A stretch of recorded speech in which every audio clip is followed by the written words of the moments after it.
Dude, it was insane. It really, really was. And I'm so happy about it. Like, look, we'll get to the Heat. We got plenty of time for the Heat.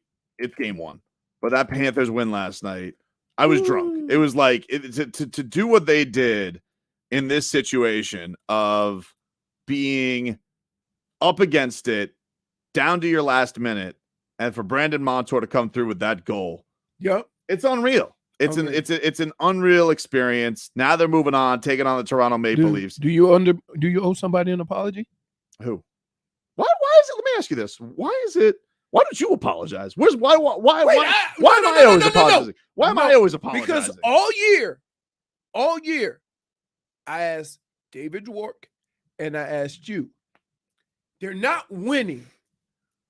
But do you feel that this style of hockey will take them farther when it does I'll tell you get what. going? I'll apologize. Who do you want me to apologize to? Paul Maurice. I'll apologize to Coach if you apologize to Bob.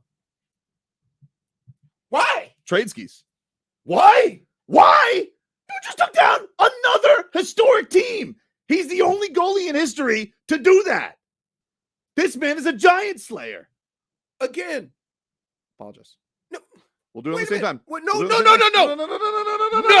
You apologize. I'll apologize to Paul Maurice. 3 years of history. I don't care. Apologize to my guy. I'm not apologizing. Apologize to my guy. Because he finally earned the money he was making. Oh, okay. I see how it is.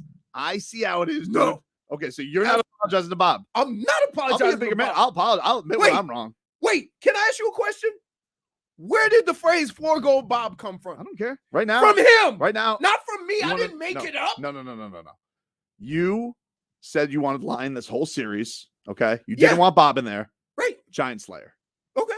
He's a giant slayer. Apologize. He played well. Nope. That's not an apology. I'm not apologizing. I'm going to do it. Let's do it. Hold on. Come on. I'm not apologizing for a guy who was giving up 4 goals a game, and I call him 4-goal Bob. Okay? And then, as of late, he's been balling. Yeah. I'm not gonna say it.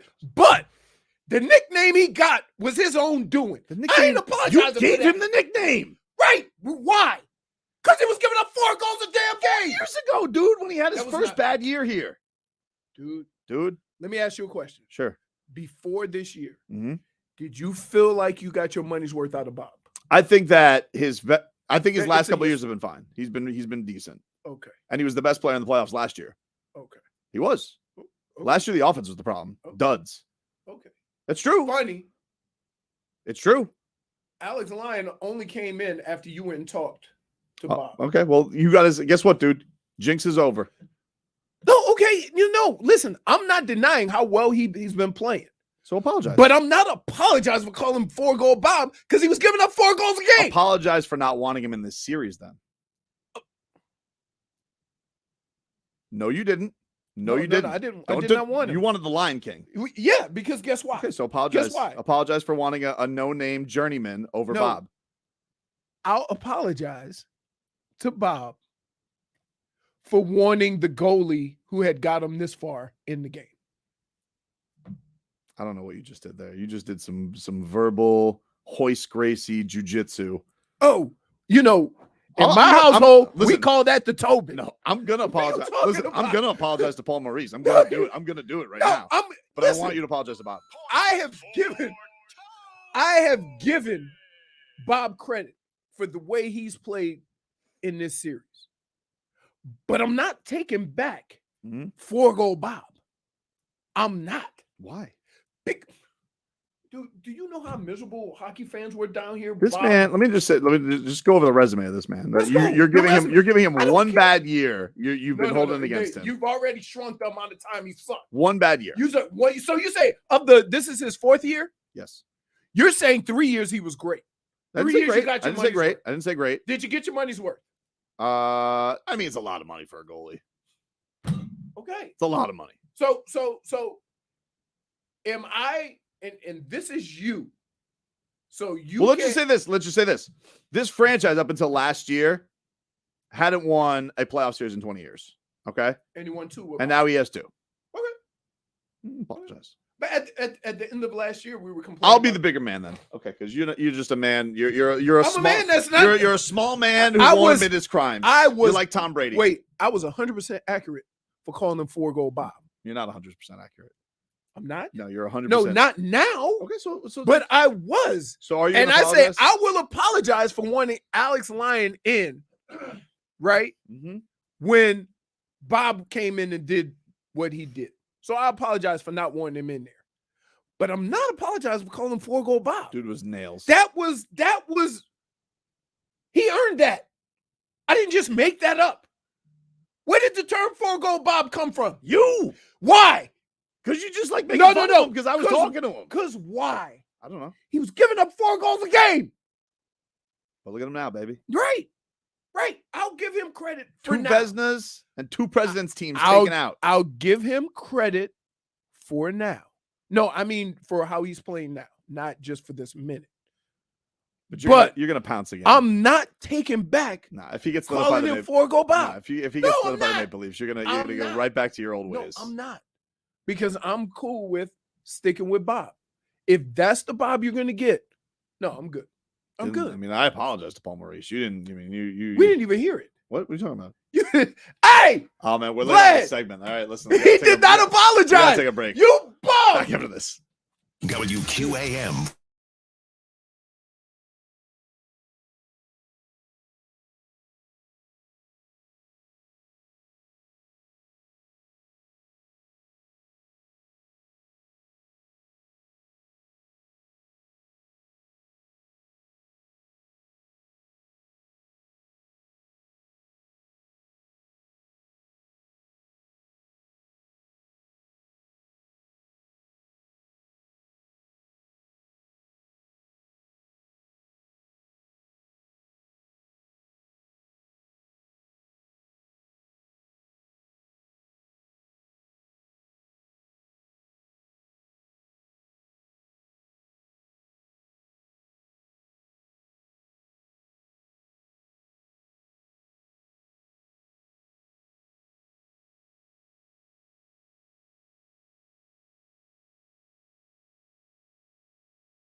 All right, welcome back, you rascals.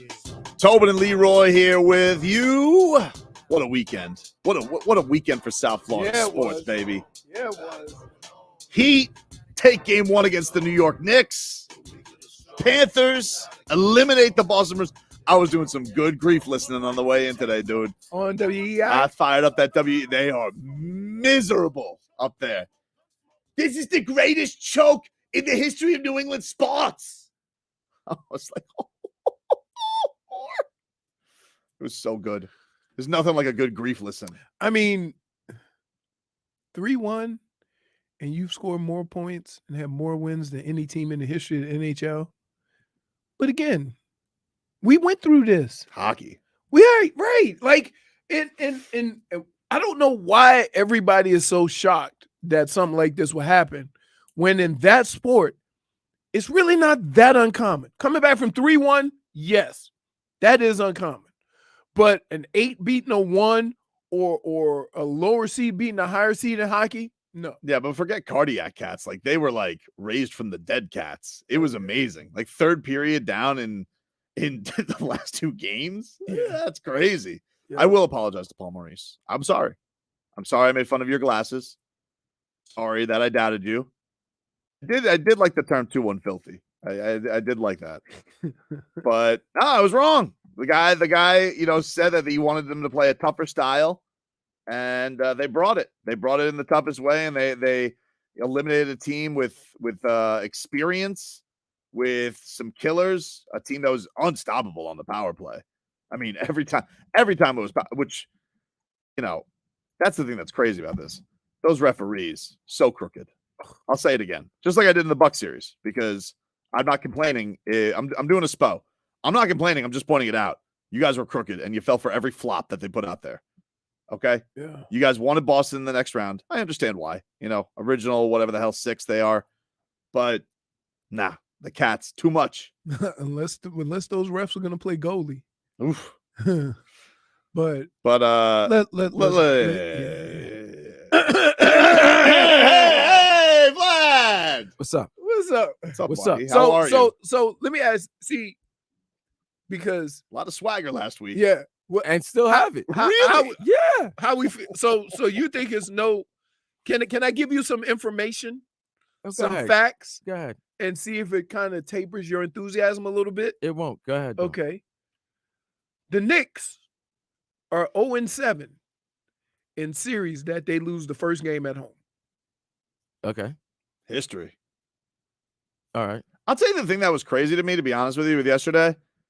And this is the trouble with having Stephen A. Smith on the broadcast. He's going to do his thing. But they go to halftime. The Heat are down 5.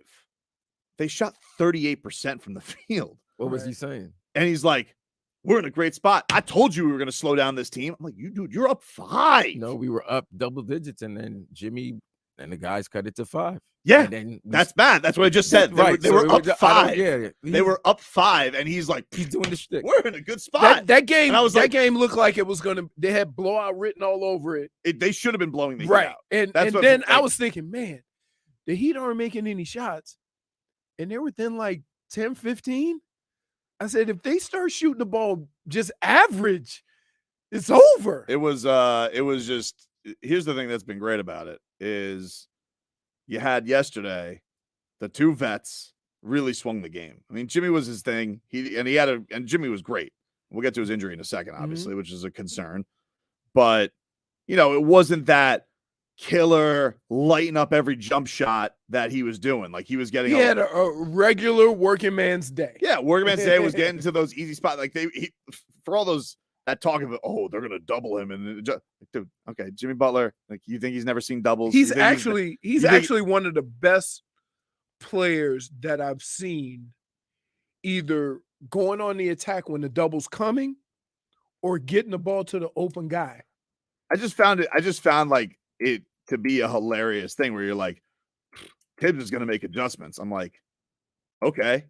Like, and you don't think Jimmy Butler's ever seen adjustments in his entire basketball career.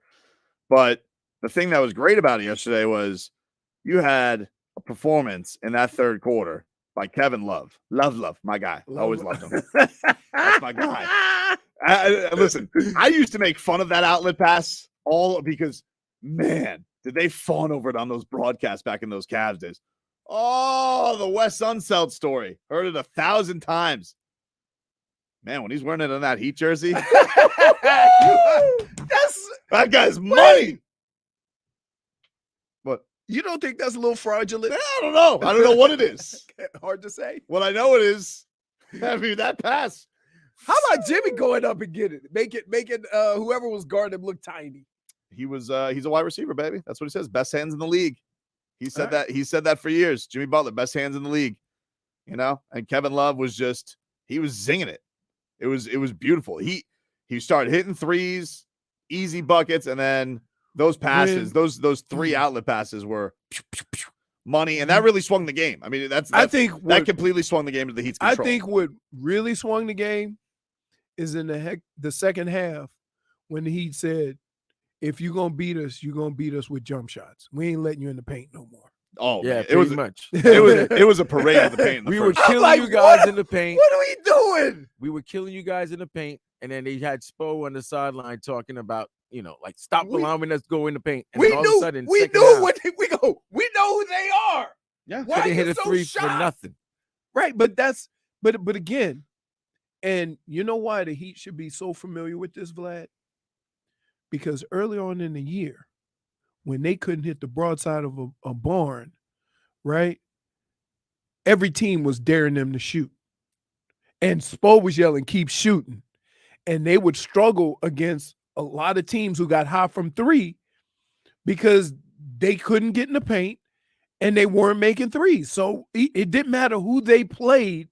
If a team got hot shooting the 3, they had no chance because they weren't making them. Yeah, but how about the New York Knicks getting defensively shut down by Kyle Lowry? Yeah, come on, dude. Hey, he was out there like Swiper. That dude was like Swiper and Dora the Explorer. Nonstop. It's that it's that Jedi Mind Big Brother thing on Villanova. Brunson didn't know what to do. By the way, you were wrong. What'd I do? For sending that picture. Which one? That Jimmy Butler. No, dude. Jimmy Butler was wrong for that. Wait, Jimmy Butler. So he's limping. He can barely walk. Mm-hmm. The game is going on. He got time. Well, he's not doing. Well, he puts them on after the game. It's not like he's live IGing. A couple of things happened yesterday in regards to Kyle Lowry. First of all, he was awesome. All right, vet savvy. So, look, they have these 2 guys in Kevin Love and Kyle Lowry. They are the champions on the team. And yesterday, it was Kevin in the 3rd quarter. It was Kyle in the 4th quarter. Mm-hmm. You know, they were huge. They were huge in every single way. But a couple of things happened with Kyle Lowry's tush yesterday. One of them being he landed in the lap of course, famed singer of Tyler Hero, Jack Harlow, landed in his lap. And Jack Harlow posted on social media. Which Very this is the worst. This is worse than Jimmy. He posted, Kyle Lowry just took a fadeaway 3 and landed in my lap. The rumors are true. That bleep was like a pillow.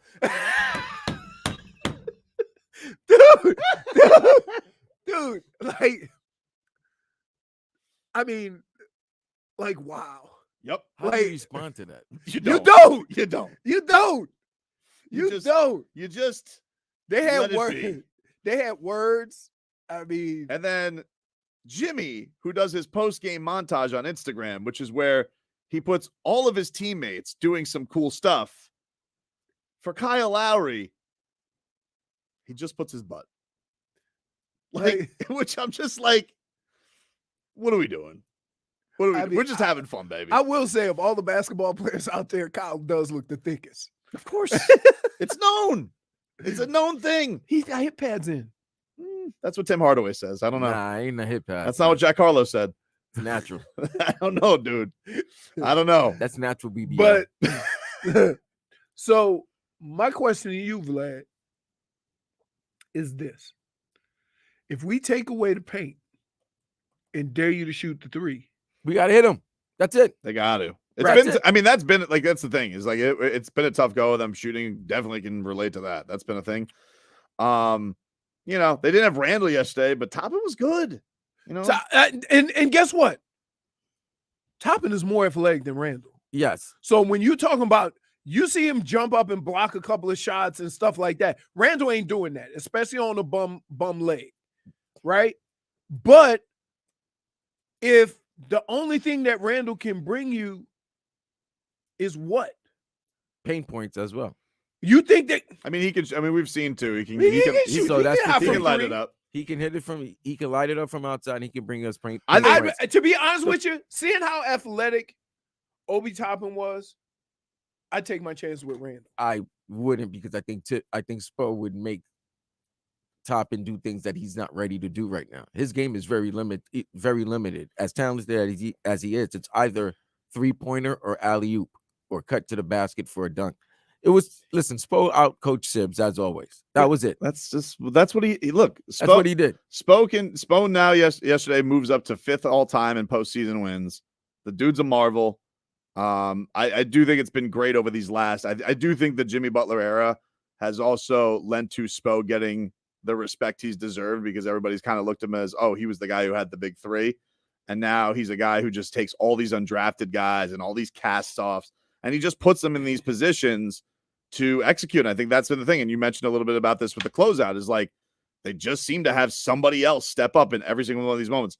And man, Caleb Martin, what a demon. I mean, this guy just continues to wreak havoc all over the place. I would take Caleb Martin and Gabe Vincent, and I would like whatever you want, because the energy is, especially Martin, the energy that he plays with that athletic ability and ability to get to the rim, shoot the three, and the stones that Gabe has. The other thing is, I don't even know, does he have a player option next year? Because I feel like if I was him, I would like. Can he, or did he just sign up a straight 2-year deal? Because I would be worried that he's going to get a lot of money. Here's the other thing though. I sent the text in the group chat. I'm like, this Gabe Vincent is a nuisance. Pain, yeah. He's right. Which is wait. He does that all the time. Who's the leader though? Kyle Lowry. Mm-hmm. So all the little point guards are. I mean, but Caleb's under the contract next year. He's a player option his 3rd year, which he'll obviously opt out of. He's making $6 million next year. wow. This guy. I mean, that block that he had. Yeah. Beautiful. I mean, they showed a picture of Duncan Robinson shooting over Obi Toppin, and you saw how high Obi Toppin got and how he had to shoot that ball. And I'm like, how did they ever make shots? It's crazy. Like, it's crazy. That goes back to that Caleb Martin 3 over Giannis. Right. Just goes in his face. Right. So good. All right, we'll take a break. Obviously, we got to get to the biggest headline of it, though, is Jimmy's health, because Jimmy did turn his ankle in that 4th quarter. We'll get to that coming up next. Playoff.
Leroy.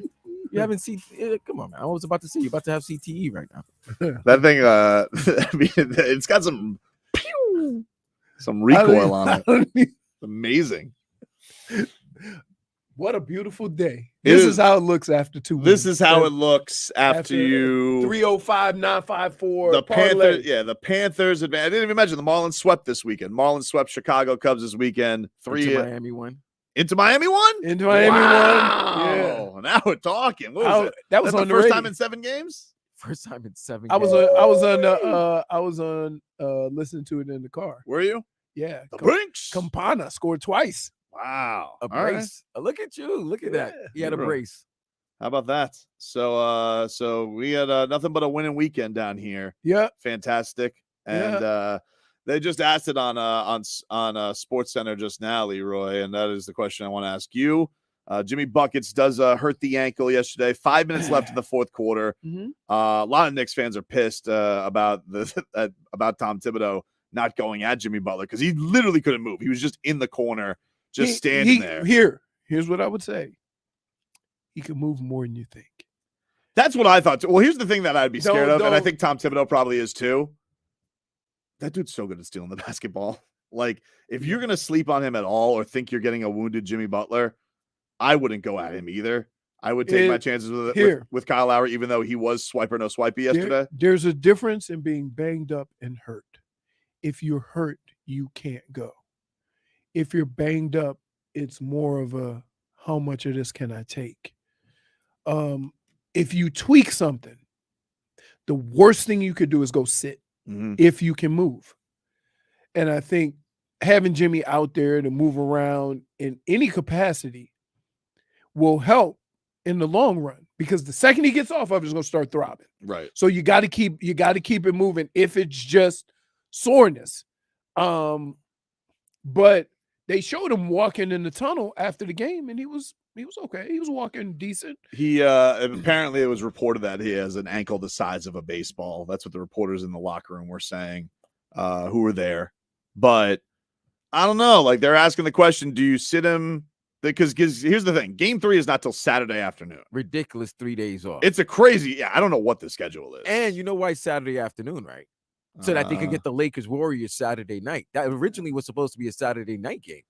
I could actually listen. Lakers Warriors is going to be a huge rating. I actually can understand that, but it is a long, long break. And so if you sit him, he's essentially getting a week off. But we did just see this. That's we what just saw this with the Bucks. That's what I'm getting at. Bucks got cute. Bucks got cute, and let the Heat get some momentum. You think the Bucks got cute, or his back was really hurting? I think his back was. I think it was hurting, but I think Game 3 he could have played. But I think they got cute. I think this, Vlad. Here's what I think. I think after they won the second game, they tried to squeeze a little more time out of Giannis, and they got ran over. Because I mistake. Yeah, right. That's what I'm saying. So after just going through that with another team, it's like we can't prove it, but I think what they thought was, okay, we got game 2. Sure, we can. We just saw we could beat without Giannis, so I think they probably thought, look, maybe we go up 2-1 without Giannis. There's a difference, though, Tobin. You guys stole home court with winning game 1. I understand, they would have had to go into Miami and really think that they can win a game in Miami. Totally true. Without Giannis, there was a difference. Totally true, but I still think that they had an arrogance. That was an error. Okay, at worst, we're gonna go. We could split these 2 in Miami, and then we'll be. They thought they could get 1 in Miami no matter what. So bad thinking by. I think I can't prove it. And here's my thing. You gonna follow up and do the same thing? Now, I will say this. If he's hurt, I don't want him out there hobbling, right? Because then the injury lingers, especially with an ankle. Then it lingers, and now you're fighting a sore ankle for however long the series lasts. But if he can go and then you say, no, we're going to squeeze try to get another few days out of it to make sure you're 100%, no. You know what? You know what, Tobin? I'll back you up on that. And because you know what? Knicks fans will be thinking the same thing if they had won game 1. they would have said maybe sit Julius out and not play him until game 3 because of the there would have been a sense of arrogance. Don't. I get it. I don't Look, think the you Heat should play around. the with Heat that. have Don't play already. with your Right. food. I definitely Don't get play it. with your That's food. right. I That's think right. this is how I felt with the Bucks series. I felt like, and the reason I didn't overreact to them losing game 2 the way they did, which was in a historic fashion. They gave 138 points in that game 2, but it didn't matter because you did what you were supposed to do. But And I kept getting on you for saying that. I understand, but it's true. Right. But this is it felt different because I mean this with respect, Vlad.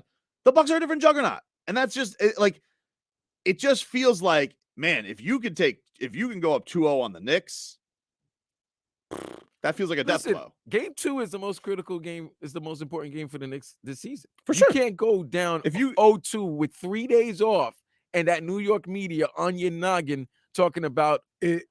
are you going to get swept? Especially with how well everybody on the Heat is playing. Did you guys did you like all the nostalgia yesterday? Because it was a 25-year anniversary of the Jeff Van Gundy on Zoe's leg, which was pretty cool that series started to me, on that. would have really been funny Van Gundy if did the Van game? Gundy would have went I got know. it up. How did they blow that? No, because Disney in love with No, Steph. they don't want that. They want no. Listen, I don't understand. Here's the thing. Mark Jones does the Kings games. So Yep. Mark Jones and Doris Burke were in LA doing the Lakers Grizzly game 6. They could have easily gone down the coast. Yeah, it's weird. do 'cause- Golden so State. Mark Jones, so Breen ends up doing the non-Knicks game, and Jones ends up doing the non-Kings game. That is a little bit That's weird. a little bit weird. That is a little bit weird. I could've- mean, I guess they just wanted. Is that like just we don't blatantly want to put it out there that we have each home broadcaster doing each game? But Breen's a pro. Like I don't really ever feel like Breen is ever rooting for the Knicks, even though I know that he loves the Knicks. But- we heard him when Julius Randle hit that crazy shot this year. He went double bang. but it but- would have been great to have Van Gundy there, and you have I Zoe know, there, dude. When that's the thing. Like you had Zoe, you had Ewing, and man, Zoe. I mean, he was so happy. When you see the Zoe fist, He even throws the Zoe. fist. I mean, look, dude. Zoe does not put a lot of basketball stuff up on his Instagram, and even Zoe is like, I can't wait for Heat Knicks. I actually went to practice on Saturday, and I asked Jimmy about this, and Jimmy's like, look, we don't need any extra hype, but Spo was like, look, I don't think it matters to our guys in the locker room, but like it's everybody. They weren't born when this rivalry. No, They Baby weren't- said, he goes, I think I was. They don't I think it know. was 3. But Josh to Hart us, said it's everything. it's everything. all you needed to do was look at all of the former players in the There stadium. was so many. so great. and they all had the sourpuss. They were all cheering, and all of a sudden they're like, "Uh-oh." They listen. You can tell what. So watching Zoe and Riles and Mrs. Riley there, and you Start. right, and then you saw Starks. You saw like Big Fella hasn't been in the building in a long time, so Right. seeing Big Fella there was crazy, right? And you could tell it was just like they looking, and it was like, in their mind they think they're playing, right? They Like- do. Like in their mind, they think this is game 1 of I their don't own think series. it's crazy because I don't think people really understand. I can't really say from the Knicks perspective, but you can't like Riley still cares so much, dude. Like I was at that Chicago game. I was obsessed with watching him. And Chris Riley, his wife, doesn't sit with him for every game. Usually it's just the contingent of it. She sat with him for the last play-in. Yeah. And you could just tell once they knew they were going to make it, just the relief that was on his face. He's like, we're Right. in. Right. And so, like, this guy is a shark. He cares so much. And now you put on top of it, sprinkle a little on this competition Sunday, Heat Knicks. Yeah, dude. They're very Ooh. excited to be in this series. Oh my goodness! Look at the tight end that just drafted. Yeah. Who they got? They got that dude from Zach Kuntz. yeah, that dude. Yeah, we talked about him. Dolphins didn't draft a tight end, by the way. Well, you drafted a tight end / wide receiver. Who? The Oh, kid that dude from Stanford? Yeah, He was crying. So basically, they drafted Mike Gesicki. a Well, I black don't know. version. I don't know. I'm not gonna act like I've ever watched him play. Right. I am excited that they took the dude who's the fastest running back in the league in the draft, though. That excites me. A-Chain from Texas A&M. I actually knew him. I was like, oh, I know that name. No, let me explain something to you. What? Okay. What?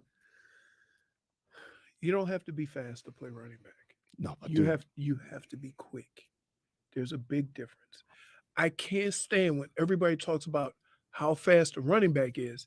If he can't get to the open field, it don't matter. And quickness is what gets you there. Mike So McDaniel was very fired up. Like they go to okay, the video. yeah, they go you to can the be video. fired. They go to the video of him, and he was like, he was fist pumping. He was very excited. It's one of the few positions where they look at speed, but speed is not a priority. Speed is not a necessity to play running back. You go look at some of the times of some of the guys that lead the NFL and running back stats and stuff like that. When you talk about Emmitt Smith, wasn't a burner, right?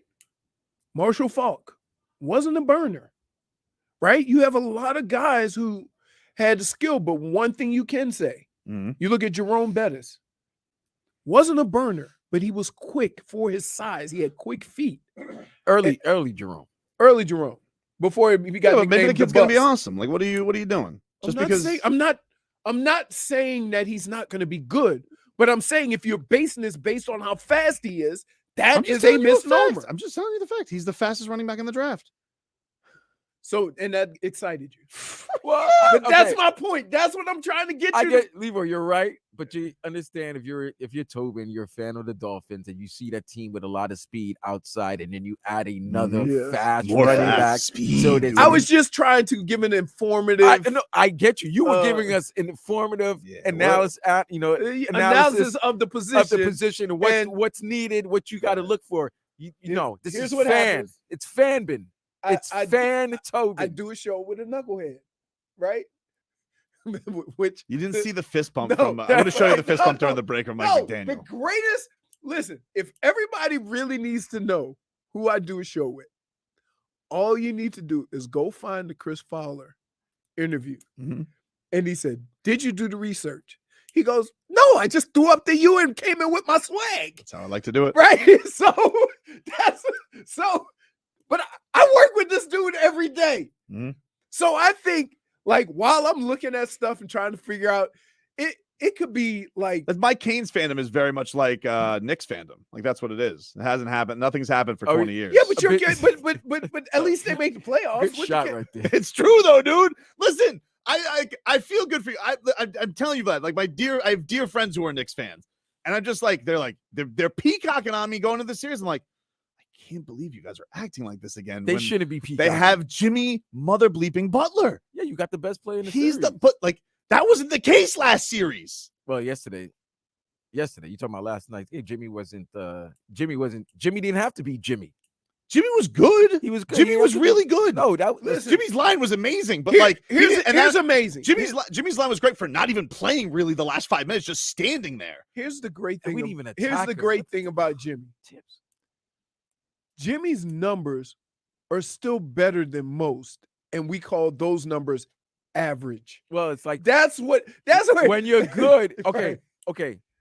Here's an example. Everybody ripping Aaron Rodgers for his season last year, like for his numbers last year. Do you know if Aaron Rodgers was the quarterback of the Jets last season? Jets would have been in the playoffs. You know, Aaron Rodgers' worst season last year is 90% of the quarterbacks in the league's best numbers. I like how you're already. Jimmy. I like how down 0-1 you're already going to the glowing light of Aaron Rodgers. No. This is Tobin 101. Oh, listen. Move the ball. Oh, no. Here's another Tobin. Did you see Aaron yesterday at the Jets game? Oh, you get the goosies? Aaron, I was getting goosey. Aaron is ingratiating himself with the New York media. He was at the Rangers game 6. I'll tell you what gave me goosies yesterday. What's that? The D Wade, Jimmy Butler hug after, and he goes, "We're doing exactly what we talked about." I was like, "Oh, thank you so much, Dwyane. We really owe him a lot. That guy got us. This guy." So being the Jazz owner doesn't bother you anymore? No, not in the least. He's already bragging about how much money he's made because they went up in value. Smart play. I mean, did you see what the Bucks owner? What did he sell to Haslam? 25% of the team. He made $3 billion or something like that. Yeah. No, I thought Haslam bought the team. Yeah, Haslam bought the team, but the guy who sold it, he didn't own all of the Bucks. He only owned half of it. Yeah. So he sold it for 6 point something. So yeah. All right. I mean, now he's out in the first round. Guy made out like a bandit. So no, the Jazz thing doesn't bother me because, dude. First of all, that organization, they're run by Danny Ainge. I already know how Dwyane. How can you work with that guy? He doesn't. He just shows up and he does handshakes and hugs. It's just like when Shaq owned the Kings. But like when it really comes down to it, when he shows up in that building for playoff games, he's still royalty. You know who he's rooting for. Like it's you don't have to explain Dwayne Wade's ties to the Heat. It's already understood. Right. If you are a psycho and you're bothered by the Jazz thing, you have to get your You head know what's examined. crazy? Here's what's crazy. Why isn't it like that with the Bulls and Jordan? What do you mean? Just what I said. Like, ever since Oh, 'cause Michael it- Jordan, I mean, ever since Michael Jordan left the Bulls. You did see that Hall of Fame speech, right? What? Michael Jordan. You did see that speech, right? No, was where very he, petty. he went after Dude, you did. Wait a minute. I mean, did you see the Last Leroy, I'm Dance? saying you did see the Last Dance. a couple Yes, years but ago. I'm saying No, they're not cool. no, That I man get is it. not cool with anyone. But there was a point where D Wade wasn't cool with the Heat. Yeah, and then they had And a I think, conversation. and I think with him and Riley, it'll always be a thing, but not him and Spo, not him and the Airsons. I don't think it's gonna be like that. Jordan didn't like and- Jerry Cross or Jerry Reinsdorf. Nobody did. Okay, then. So that's Because why he's not cool with him. look, the best players on this team. It's Jimmy, that's his friend, like legitimate friend. Bam Adebayo, it's like his protege, and UD. and UD. Like Right. it's impossible. It would be insane. It's impossible to shake it. It's impossible. Right. It's impossible. And they literally do have love for each other. So then, therefore, when you have a genuine love, you can actually talk. And if you're open and let it, apologize. I guarantee you, Riley told D Wade, "I apologize. I'm sorry," and Wade would be like, "You know what? I understand now." But in you the also business paid us, side, but you also paid us on Whiteside the max. but you did, yeah. And what did I do? And then D Wade's like, and what did I do? I got you Jimmy Butler in return. But he came back though. I know he did. He's He the did best. come back. And that's why, like, when people say, "Oh, does it bother you that he's on the Jazz?" No, he got us Jimmy Butler, and he was the best player for 2 years on a minimum. You said you didn't like it. I didn't like him going to the Cavs. That really, really. No, I'm that, saying that- when he was an owner, you go, why couldn't he be an owner for the Heat? I just no. I didn't understand why. Like the thing that really threw me with that was, and we're way over, Jesus. The thing that really threw me with that was Mickey's tweet about it. I was like, well, Mickey doesn't Yeah. tweet about stuff like that. Right. That was weird. But like, no, I don't care. Go on the Jazz, dude. That's fine. When all the is he taking selfies with Lowry Marketing? No, he's taking selfies with Bam. You are way too petty. Goosies. He's just way too petty. Like this dude goes through emotional roller coasters over anything that happens everywhere. I'm feeling good, baby. All right. It's a good weekend. Can we take a break or are we just gonna go? No, right- no, we should take a break. We're I don't gonna want to. plow I don't right want to through. get a text from Galen. Back after this.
HD2 Boca Raton, the home of the Miami Heat, Miami Hurricanes, Florida Panthers, and Inter Miami. Powered by Anajar and Levine Accident Attorneys. Call 1-800-747-FREE. That's 1-800-747-3733. An Odyssey station. It's time for our Tua. It's our Tua.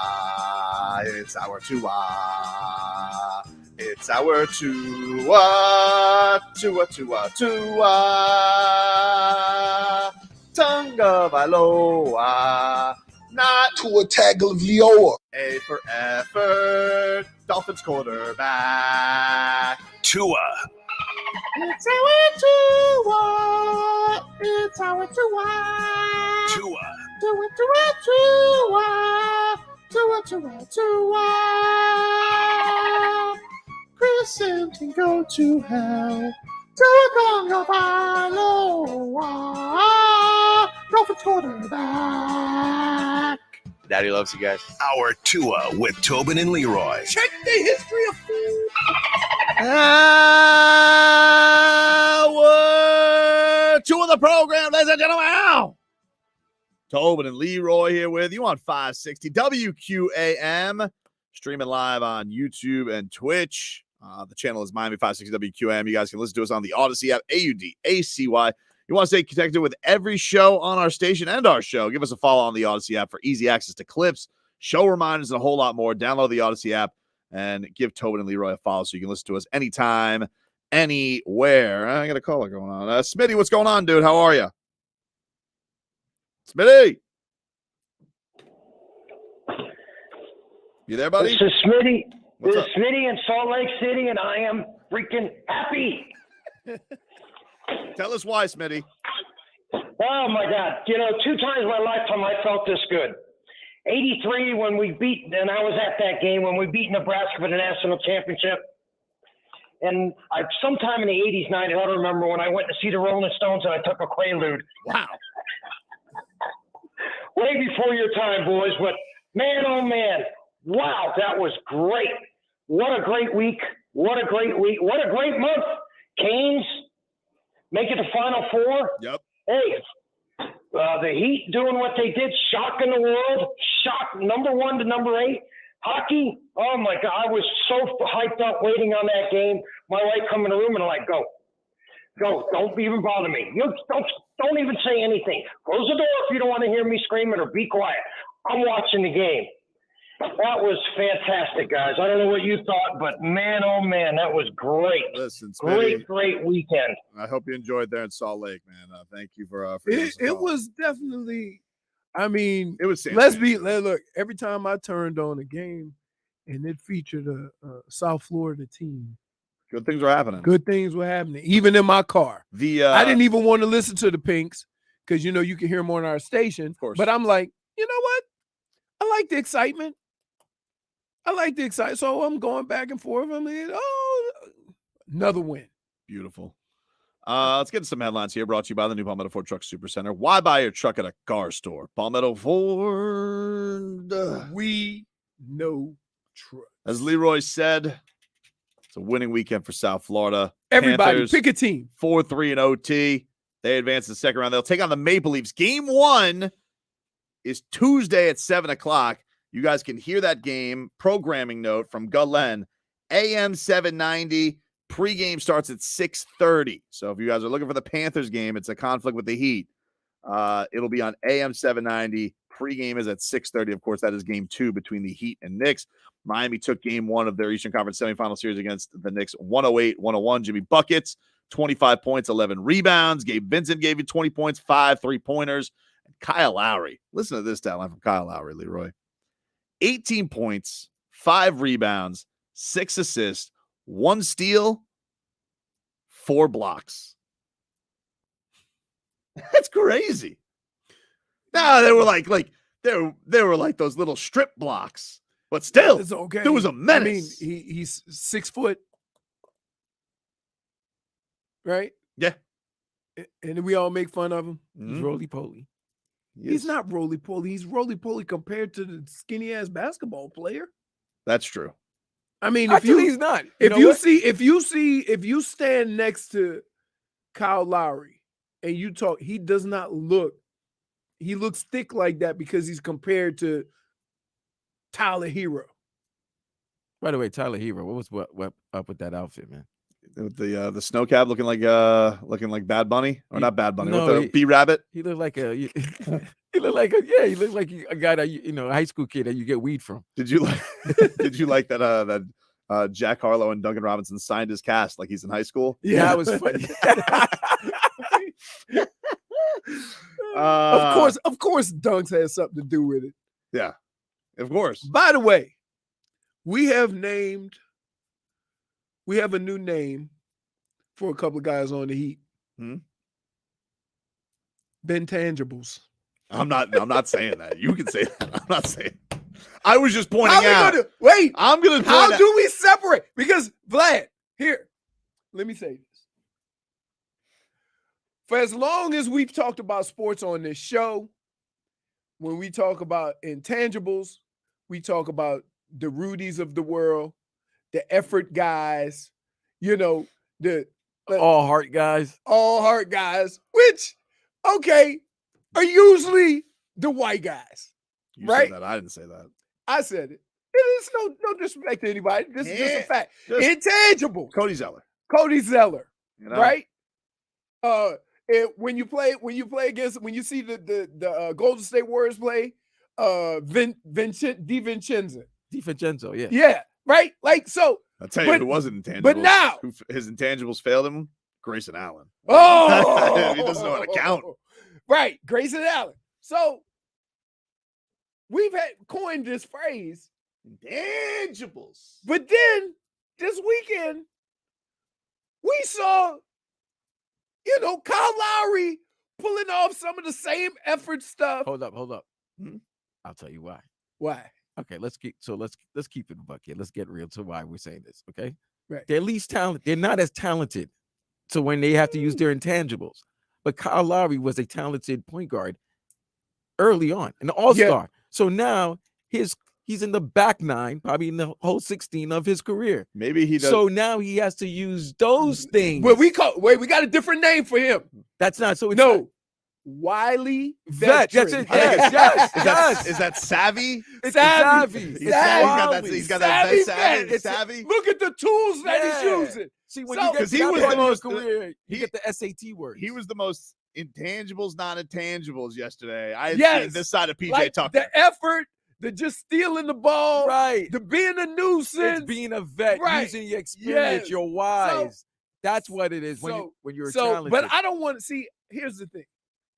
I'm not going to disrespect the intangibles to say they can't be savvy vets either, because K-Love's still getting charges. Right, but K-Love was an all-star and NBA K-Love is champion. No, K-Love's going to be in the Hall of Fame. Right, so when they get to that part of their career, especially when he gets the second ring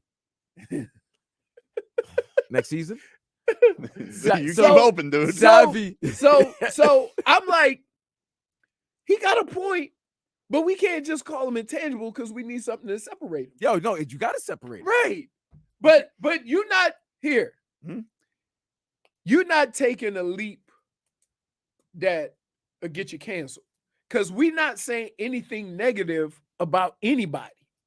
It's just the style of play that we have seen been associated with a type of player. And now you see another player kind of having some of those same qualities. That's it. But hold on. In Lowry's defense, he's always been known as that tough, gritty player taking charges. So now he's not taking charges anymore. He's swiping at the ball. He's like, I'm not gonna get in front of that. Whoop, so swipe. That's what he is. A savvy vet using his brain. And he does look from the middle of the season where he was like, man, this guy looked dead in the water. He looks healthy. Right. Like he took this time off, but like they put him to that bench and he comes in there and it's just like, he's a menace. Here's how I knew he was healthier. Because if you notice, right, the turnaround when he started making threes and he looked like he had his legs underneath him and he was able to get a good base underneath his shot. that's when I say, okay, he might be a little healthier now. By the way, speaking of threes, this Steph Curry. Oh yeah, dude. The poor Kings. I'm telling The you poor what. Kings, dude. I'm telling the thing that makes Steph so incredible is we only talk about his 3-point shooting, but dude is around the rim and Oh, that he one got where the teardrop, he got the Dude, underhand, he what- got the he just has he got a big bag of tricks that he uses because he's smaller. that one where he fell on his face throwing it up. I was Yeah. like, oh no, You got no the chance. Kings are in trouble. They're in Right. trouble, dude. Yeah, they're such a weird team, though. The Kings? No, the Warriors. Oh, They had a chance to close it out on Friday night. They got their ass smacked. And then Yeah. all of a sudden they go to Sacramento, a team, and they were they were a terrible road team. terrible road team. And in the second half, they win by 22. It's pretty weird. It's pretty weird, but he was amazing. 50 points yesterday, 50 burger from Steph Curry yesterday. So they will now move on. They taking on LeBron. A lot of juicy matchups in this You think playoffs, Adam man. Silver got the goosies? Oh, dude, yes. Wait, Golden He's State like, look, and he lost the Bucks. He lost Giannis. I don't but think he minds that. this is a good consolation prize. I think he would rather the Lakers and Golden State because of the up tempo and the point scoring I and think he's just happy with the all four matchups. If don't it- worry. if- You know who's gonna ruin it? If Joel Embiid was You know who's gonna ruin this? Denver? Draymond Green. Oh, why? Well, how's he gonna ruin it? He's Watch. going against his best friend. Watch. Just so Dylan Brooks is out Watch. now. You're swinging back to the OG. Watch. By the way, Watch. he might Somebody- be right. Huh? Jordan Poole and Draymond are going to go at it again before this postseason. It's possible. They've been going at it during It's possible. during the Is that last two unbelievable? games. But no, you like if Adam Silver could draw it up, like literally the only thing that's going bad for him right now is Joel Embiid's health because you're thinking like Boston, Philly, Boston, Philly, Heat, Heat, Knicks, Knicks, LA versus Golden State with LeBron versus Steph. and the NBA TV, And then- the and then- NBA TV one. is no, don't say it's that. still KD versus I know. Hey, listen, Jokic. KD and Devin versus it- Jokic. I'm saying if you go through the history of basketball, right, and you look at I know there are NBA the TV games with the teams, right. Rockets, but that now we're in the that second round. that every would game's- be, but you got KD and Jokic. but that every game's going to be on national TV. But yes, if there was another series, but we're in the semifinals now. This is the series. These are the four series I think Adam Silver wanted. It's it couldn't have worked out. It's worked out really as long as obviously it's not great with Joel Embiid's knee right now because that loses. I'm a gonna lot tell of you. luster, I'm gonna especially tell if he you what gets- makes it. I'm gonna Especially tell he's you. probably gonna get the MVP tomorrow How did he hurt I'm- his knee, by the way? because I'll tell you why. He's bigger than everybody else, but he decides I can't stay standing, and so he falls 100 times a game. Every big and man's just- falling now. No, it's Wait. it's ridiculous. It's more ridiculous than the D Wade commercial. Wait, who Fall falls more? 7 times, get Joel up 8. Embiid, AD, dude. Have you seen Joel Embiid, There's a Ooh. mixtape, or Mitchell dude. There's Robinson? a mixtape. There was a mixtape from one game. dude? Can I tell you? I felt really bad for Mitchell Robinson on that free throw. Like Oh, I was like. God. I said who Because opened the I garden listen, door? I was like, oh, Mitchell Robinson. I don't know. I didn't know what his free throw percentage was, and they mentioned it was like, 43%. I was like, did I hear that right? What is his for? What is his? And then the first free throw that he shoots hits And nothing. It was Oh an my air. I was like, ball. Wait, you know what, like that was. I it have was a waist question. basket- I have a basket question. Air ball. folks? This is basketball at every level. If you're gonna shoot free throws like that, don't waste my time with a pre-shot routine. Right? Right? Like, look, here you go, here you go. That's like Giannis just taking forever just to go 1 or Look, 2 all the time. dribble, spin. and hey, teammates, don't give him no damn dap. Hey, don't waste our time, man. Don't give him dap. You Uh, don't get no dap if you can't hit the rim. We'll take a quick break. You guys can text at 305-567-0560. Any callers want to get into same number. Back after this.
All right. Welcome back, everybody. Tobin and Leroy here with you on 560 WQAM. Streaming live on YouTube and Twitch. That's the channel you guys can get What us. a Monday! Hell of a Monday. It's a Sans Pants Monday, dude. Listen, I got up this morning. Mm-hmm. Let me tell you. Blue skies, cool morning, refreshing morning. And I got to wake up to a whole bunch of dubs. So good. So a whole bunch of dubs. Seth on Twitter, he says, please don't forget about the Marlins today. I get the hype for the Heat and Panthers. Wait, we talk about that sweep. They just completed their first sweep of the season. Only 2 series lost for the Fish. Fish are for real. Like, I don't know if they're for real. I don't know yet, but they're respectable. And I think that's the thing. With the Marlins, you're just looking for a little damn respect. Give me something good to watch. And they've done that. And by the way, still undefeated in those teal jerseys, which are sweet as hell. Walk-off win from Gene Segura, getting done. Mean Gene Segura, getting it done. And I'm happy with the Fish right now. I'm happy. It's just like, listen, you got to understand. The Panthers did history yesterday, and it's Heat Knicks. So I think that they know that they're on the lower end of the totem pole, but it's still good. Like, you're not embarrassing the totem pole. You get to be at the party. That's what I'm happy about. Yeah. Has this been the best 3 months of sports in South Florida history? Been a hell of a run, man. Between the Canes all the way to this, it's been crazy. But the thing that's crazy, we were talking about this before the show. I don't know what this is going to do now to us next year in a weird way. Now, task at hand. But, like, you just had 2 8 seeds upend the 1 seed. They've just completely obliterated any importance of the regular season to a degree, which is kind of crazy. Because, you know, what the Panthers did yesterday, unbelievable. You talk about a historic team. And I know that President's Trophy's got a bit of a curse on it. You don't really want it. It's almost like a Coach of the Year award. You never want that. That's usually Panthers last season. Right. It's not something you're crazy about. But the Heat, you know, we sat here so frustrated with this team, and it took up until the 4th quarter of the play-in to get them in here. But now you're just seeing absolute magic from them, and it's unreal. It's so much fun. And a lot of that has to do with what Jimmy Butler's doing. He's supernova right now. You can't stop him. Even on a bum leg, they're scared to go at him. So a lot of it goes to the credit of Jimmy. But the Panthers, this Matthew Tkachuk, this guy's like, remember this room, gentlemen. Yeah. And to bring them all the way back, to have the thriller that they had on Friday, which a lot of people are saying the best hockey game they've ever been to, and then this past one, the level of excitement that was at the Panthers game 6. Did you hear it from your house? Could you hear it from your house? No, but the traffic was ridiculous. Was it? Yeah. And then the Dolphins, they had their draft. They had their draft this past weekend. Everybody's got the goosies over the draft. Do you have Mike McDaniel, Vlad? Mike McDaniel, he was caught on TV for a couple of things. The Dolphins draft Cam Smith, cornerback out of South Carolina. A lot of people confused by this because they obviously have 2 very high-profile corners. But as we saw last year, listen, if you lose 1 corner, it can be dicey. You got Noah Igbenogany out there playing, although he did win a game, Noah. Why are you looking at me like that? Did he win the game, or was it just a terrible throw? He won the game. He got the pick. Game-winning interception. And the Dolphins draft this guy, Cam Smith. And so Mike McDaniel, they cut to him as this is being read. And Mike McDaniel's got his feet on the table, and he's looking at his phone like this, you know, just like barely acknowledged. Now, then Devon A-Chain gets drafted, speedy running back, and he goes to camera, and it's like, yeah, Mike McDaniel's fired up, dude. So Mike McDaniel had to explain his TV reactions and why they are the way they are. Here's Coach McCochin. This is just like, you know, camaraderie between 2 work associates. Certain people have opinions that he'll be there, certain people don't.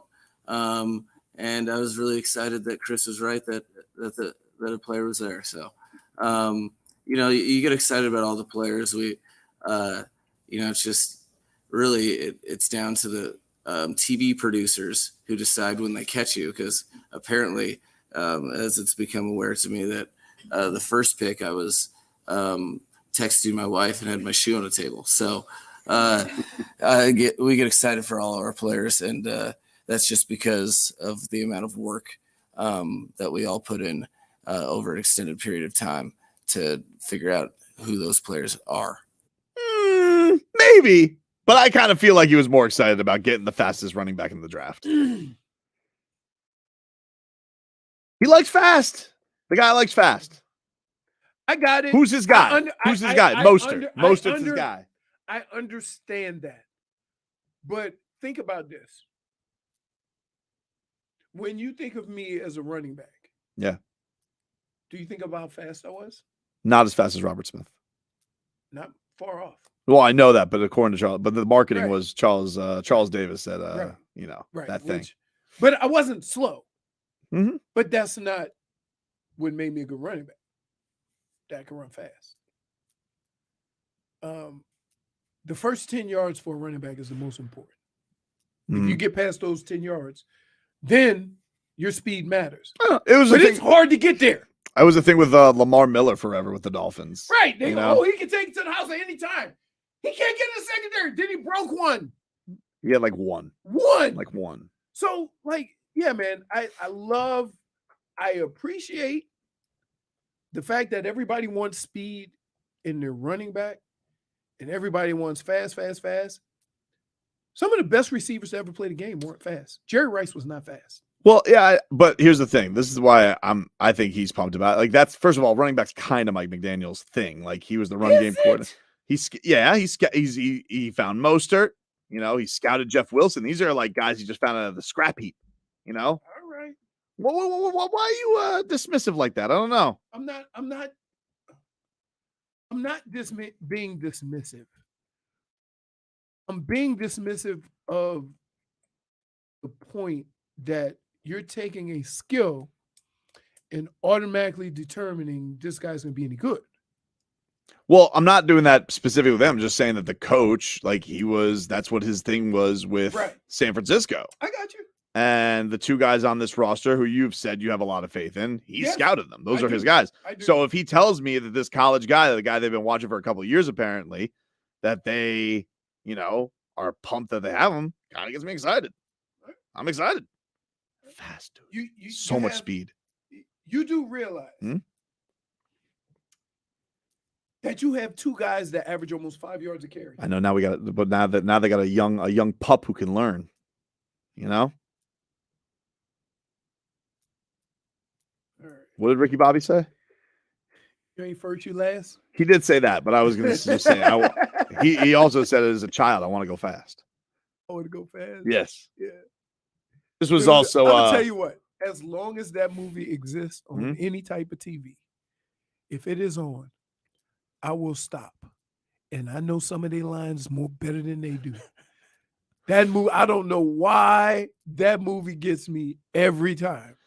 This was McCochin. He also said, didn't think that we have a chance to even get H. Wait, every coach in the league can't say that. No, dude. Every coach is saying, wait. This is honest McCochin. Let's go. Look. Let's go live to Cleveland. I don't like what you're doing right now. Let's go live to Cleveland. I don't like we got a guy. We didn't think he was going to be available. Let's go to Seattle. He had a genuine on camera. We didn't think he was going to be there. No, you're calling him a liar. I don't like that. I don't like that. Nope. I don't like that. I'm telling you right now. We can go to any team. Here's the other line you hear after the draft, Vlad. That's the guy we always wanted. That's the guy we always wanted. He genuinely looked on camera like that's the guy he always wanted. If that's the guy that you always wanted, how can you be shocked that he dropped you? That's, you know what I mean? Right. Like that. Well, it sounds like there was a little, maybe he thought maybe we should use 51 on him. And Chris Greer's like, no. So that's why there was a little bit of tension there. No, here's what I would say. Can we just hear from him first? A coach knows what he wants, right? But he doesn't have the grades for a lot of these players like the GM does. So that's why the GM will probably take charge of this, even though the coach may want this guy. Here's McCochin. Really, all the players that I like in general, I'm kind of a pessimist in the draft because it's you want to be prepared for all all specific situations really. So I think Chris has caught on to that, and yeah, I didn't think he was going to be there, and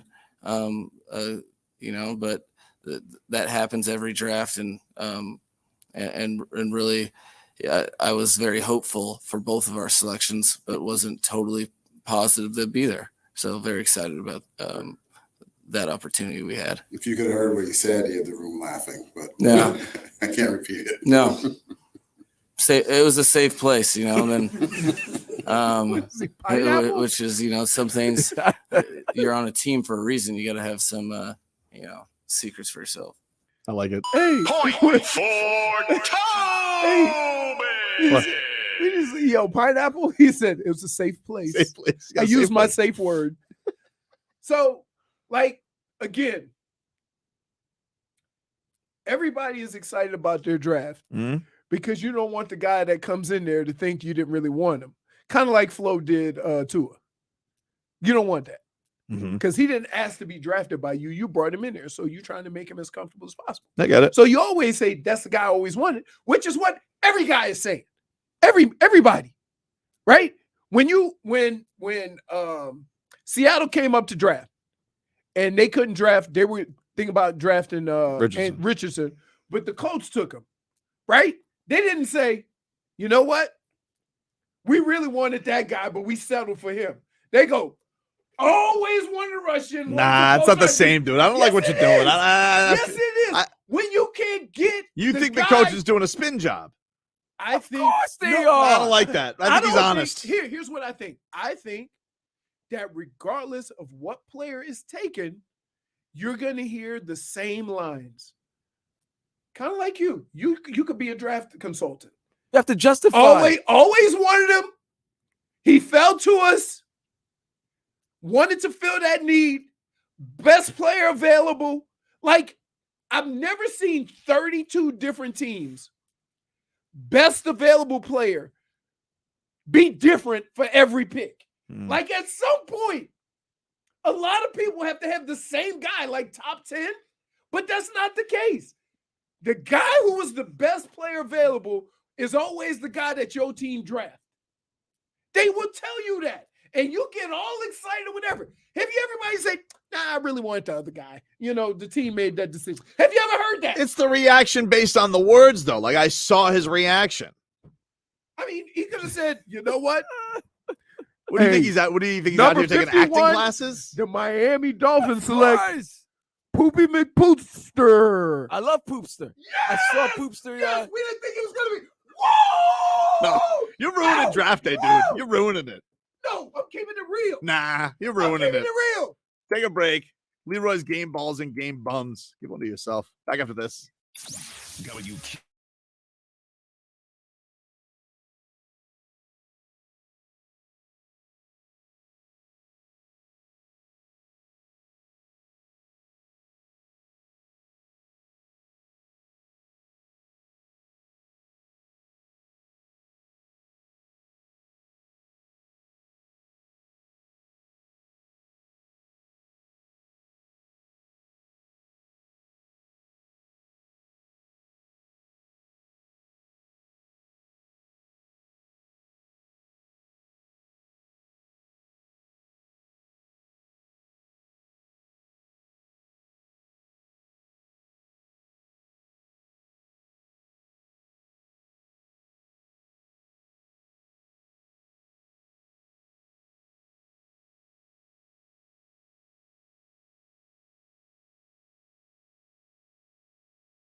This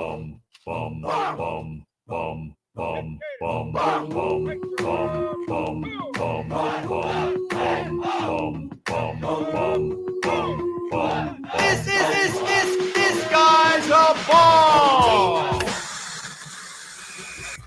Oh, yeah, baby. Leroy, it's that time on a Monday. Time to hand out some game balls and game bums. What do you got? Game balls. Game balls. Panthers, Marlins, Heat. What an amazing weekend. You just give them to the teams like you're gonna do you're gonna do a Mike McDaniel. Okay, Like, specify. okay, give me some okay, people. Okay, I'll give you some people. Give me some people. For the Panthers, I'm gonna go with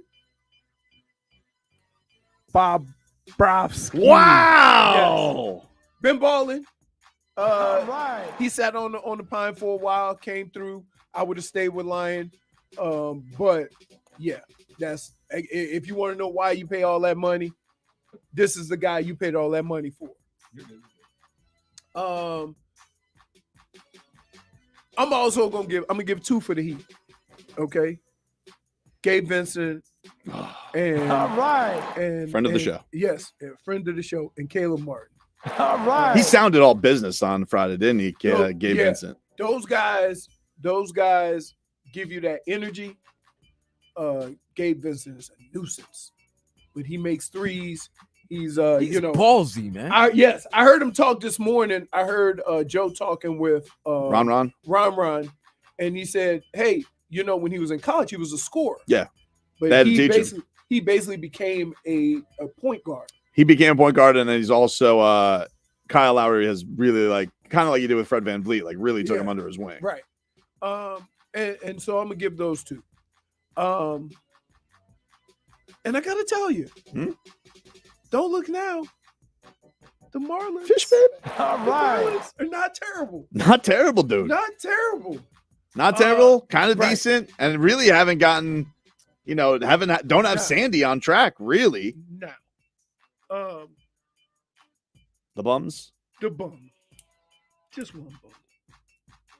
Vlad, you may fall into this. Oh, geez. I gotta be a bum. And here's why. Right? I'm all for the bleeps and giggles between the Heat and the Knicks fans. That's fine. But Knicks fans, right? Don't complain about the refs. You at home.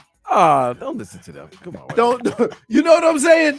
I got it. By the way, they were booing the play basketball. All right. First of all, the officials had nothing to do with the game. No, and second, I know that. That's every home team when when their team is losing, they start booing the refs and start saying, forget the refs. There's only one other person that does that, and I'm sitting next to him. What we're talking about? Complain about the refs when the team loses. No, I've been complaining about the refs when the team wins lately. Game 4, the Heat fans were complaining about the refs against Milwaukee. Dude, the refs were very clearly favoring Milwaukee. It was crazy. They were letting Giannis do whatever he wanted to. And by the way, same thing happened to the Panthers this past game. They were letting Boston get away with all this bull bleep flopping, sending the Panthers to the box because anytime Boston got on the power play, it was an automatic goal. Nah, the fans had no business. I got to tell you, I'd also I would enough, like to, by the way, I want to give a game ball. Go ahead. To those let's go Heat chants in the Garden, dude. Don't think I didn't hear you guys try and drown that out with that organ, James Dolan. All right. Do they still do organ? I thought organ. They still doing it. No, they still doing organ. It's Madison Square Garden. We're classic. Okay. I kind of like it. Guess what? We only gonna hear that for a couple more games. Man, Spike Lee. Game 2. Game Spike 5. Lee looking Spike Lee has a lot of stuff on. Yeah, he is. Those are the biggest orange glasses I've ever seen in my life. Yep. He's old. I didn't realize how old he was. He is very old. Remember when we had him on the show? What, you thought he was 15 when he did do the right thing? I don't know, but we had him on the show one time because they were going to redo He Got Game, and the rumors were they were going to have Zion. I tried to get him I tried to convince him to cast Bam Adebayo. Wait a minute, I'm shocked it was Bam. I thought you would have told him to get Baby Goat. It was Tyler Hero. It was just I don't know. It was during the pandemic. No, that would be the remake of White Man Can't Jump. No, it would be great if they did He Got Game and it's Tyler Hero. It's a new adaptation. Yeah. It's more current. Yeah. What was he wearing? It does kind of have to suck to be Tyler Hero right now, though, right? Like just seeing all this, like he's got to feel good for his team, I'm sure, but like he feels great for his guys, Man. but and you see him having this much success. a little bit of No, you know, Yeah. what happened, I right? understand. So it's the off season. I don't want to talk about that. Task They're at hand. gonna be like, how much for one rib? What can we get for one intangible on the max deal? How about like did you guys see when Jimmy goes down, they just like go a slow zoom in on Spo? And he said the F word. He goes, yeah, he said the F word. But here's the deal. That looked like a soccer tackle. I know. What was that? Stop. So this Josh Hart. There was nothing dirty about that play. Wait. Wait. Vlad, I'm not taking Vlad, this. Vlad. Let me say this. I don't think it was purpose. I don't think I'm not saying he did anything wrong. I didn't think he was trying, but I will say this. If you slow it up, right, without the whole picture, it looks like he slid and tried to take him out. This Josh Hart did this multiple times during the game. No. He did this dude. He did the same thing where and listen, it works for him. I get it. Like he got the one turnover on Jimmy, even though it was clearly a foul. And Dorsberg's like, that's why you love Josh Hart, because he gives all his heart. And I'm just like, he's being a menace. He's trying to hurt people. Hey man, he's not trying to. They are analysts. Get out of here. They have to give an explanation for all of this. Mark Jones goes, oh, you don't think it was a foul, the Doors? Nope. Oh, and Mark Jones doesn't have any 305 bias? He's a Kings announcer. Yeah, but he used to be a Heat announcer. I don't know. Hard to say. I can't believe it. I think Josh Hart's mad because Jimmy just keeps him leaves him hanging after these games. Yeah, he doesn't give him a pound, man. Won't do it. He's not a nice guy. He won't do it. I understand. But they're up 1-0. Take home court advantage back. Game 2 is tomorrow night. You, of course, can hear that on 560. Game 1, for the Panthers Leafs. That's going to be tomorrow. That's on AM 790 if you guys want to listen to that. So, obviously, the show goes on. Fun rolls on down here in South Florida with the playoff action. Heat and Panthers both slaying Giants. Heat are up 1-0. Fantastic. All the Goosies this weekend. Goosies galore. Goosies. Panthers. That game was Goosies galore. Dude, we're going to get some more cat talk. We'll hear from Bob. We'll hear from some of the cat. We're going to hear Doug Plagan's game when it call. That tension you feel in overtime. Fourth quarter, third period too. But the overtime where it is just set and death, season on the line. There really is nothing like it in sports. It's crazy. We'll take a break. Back with more after this.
Tobin and Leroy here with you, taking you up until 2 o'clock here on the show.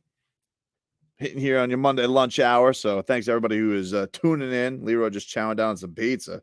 Yep.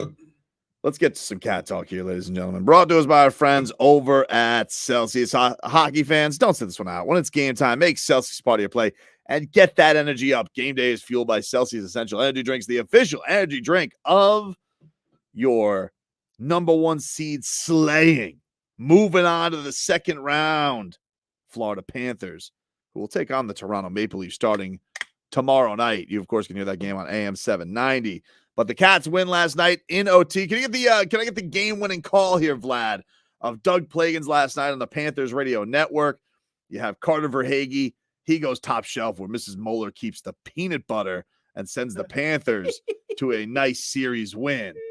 Back behind the net. Matthew Tkachuk gets there first, then he's upended back behind the goal. Loose puck behind the net, loose at the side of the net. Jamming away is Tkachuk with Bennett along the near boards. Bennett finds it to the circle. Verhaeghe shot top shelf. He scores. Carter Verhaeghe top shelf, and the Panthers win it in overtime. The Panthers stun the Bruins in Boston, and the Panthers are moving on to round two. Carter Verhaeghe. The Panthers have won it in overtime. 4-3 the final. The Panthers take game 7, and they're moving on. Wow. Goosies, dude. That's awesome.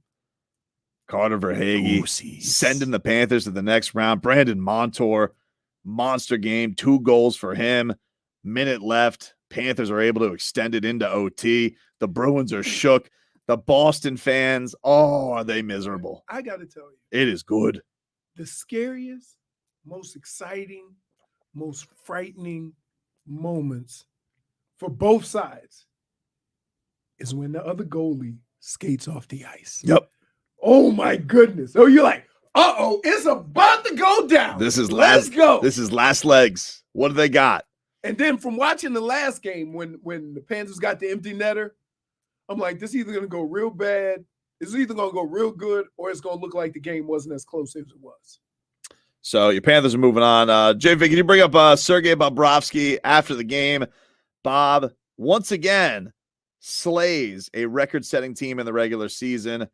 And the Cats moving on. He got the switch. Paul Maurice goes to his veteran and got the job done. Thank God for that stick. Oof, that was close. Oof. Here's Bob after all that it took to come back from down 3-1 to just this historic upset. Yeah, it's it's the feeling in the locker room was unbelievable. We beat a really good team, really strong team, and it's I think we deserve it. The adversity we had all season long, and this is so much fun for sure. And for yourself, I mean, this is nothing new for you. You've taken down some big teams before. Just what is it about your game against these President's Trophy winners? Yeah, it's us. I think I really appreciate for the opportunity. We just beat the 20 Warriors on the other side, and we could die instead of them, tonight. So I just appreciate this moment that we're still alive, and I want to thank God to be in this opportunity. And what were the kind of emotions of overtime? Obviously, they came at you early. I think they had 2 shots in the first 20 or so seconds, and then you guys seemed to really find your game. Yeah, I thought overtime guys were great. Chucky had a breakaway too. Like there's another couple chances. It's right now. It's a history. You just enjoyed the moment. It's a big game. Big comeback. Also 1 minute left. It's just fantastic. And like the atmosphere we had. Like it's fun. It was fun. What was it like on the bench when Brandon scored? I wasn't on the bench. I can't. You mean the third goal? Oh, yeah. It was like everybody jumped in. So it's a big moment. Goosies. Thank you. My guy, Sergei. That reporter looks like if Solana had facial hair. Jameson Olive from the Panthers? Yeah. Well, I don't know what to tell you.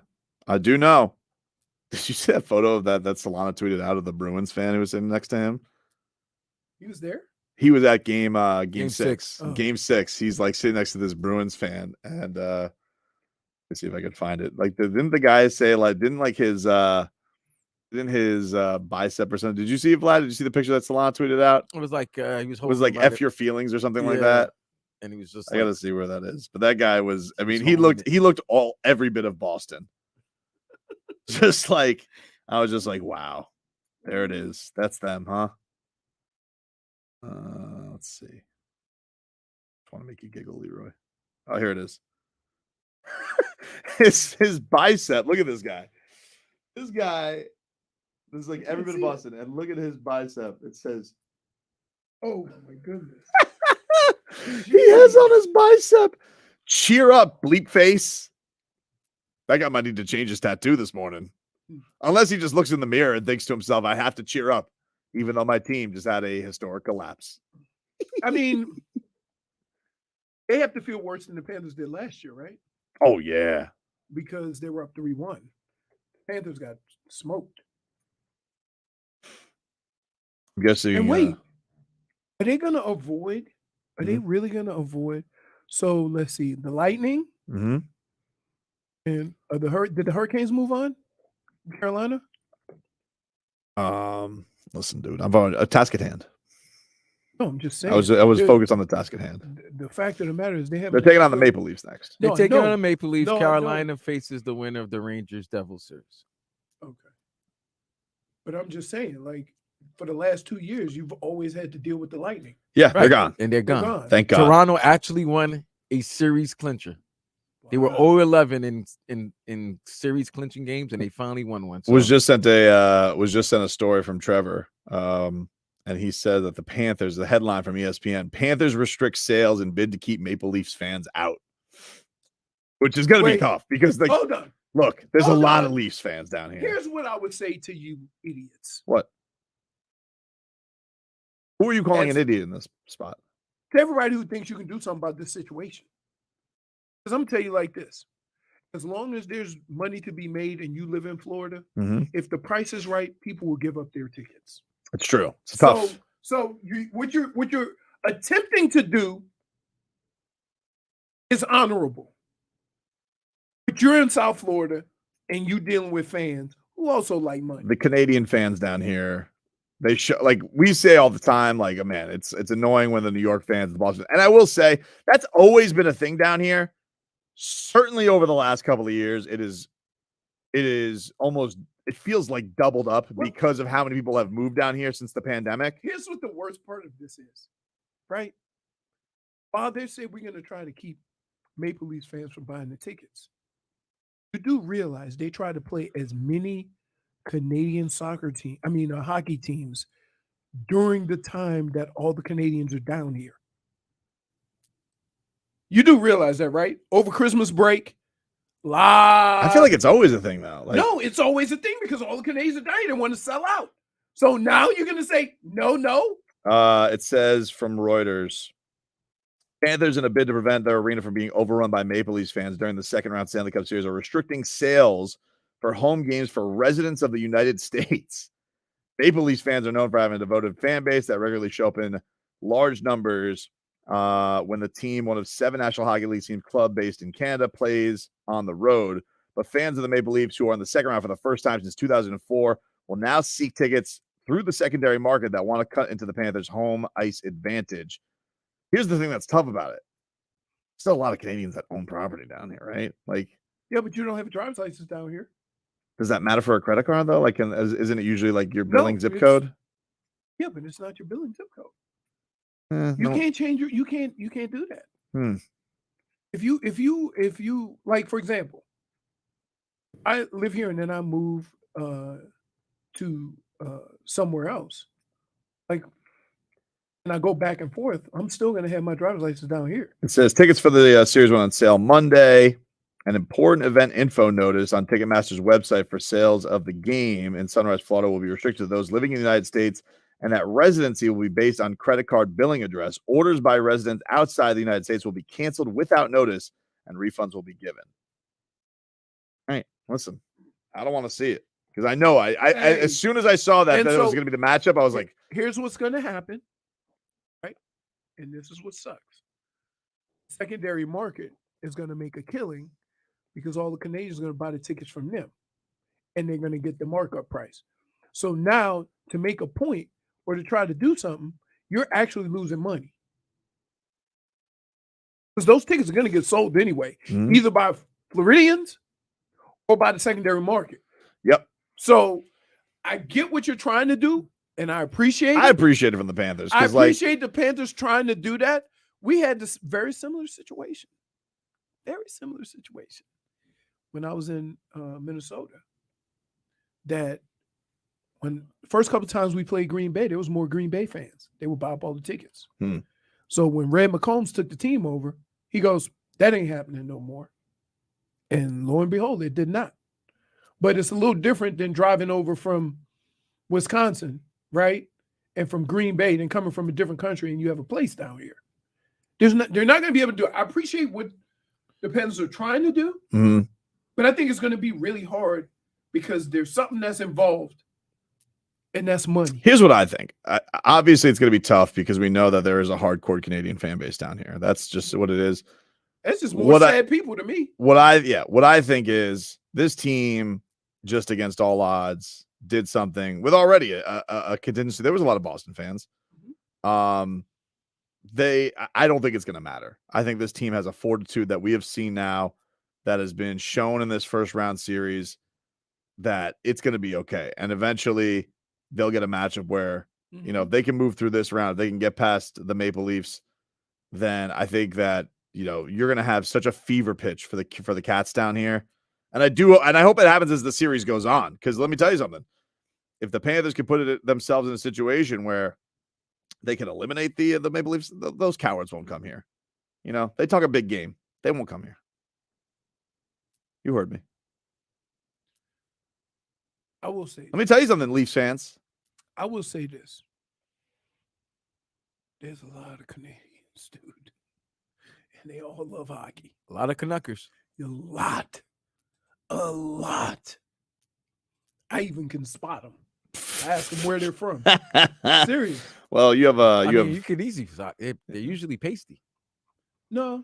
Yeah. Not always. They're not tanned. They No, usually but I come can tell down for the about when they tan. talk. Oh, I can tell. you know? Well, because I live with it. Oh. My mother-in-law, you have to like. Yeah, but she's not a Leafs fan, is she?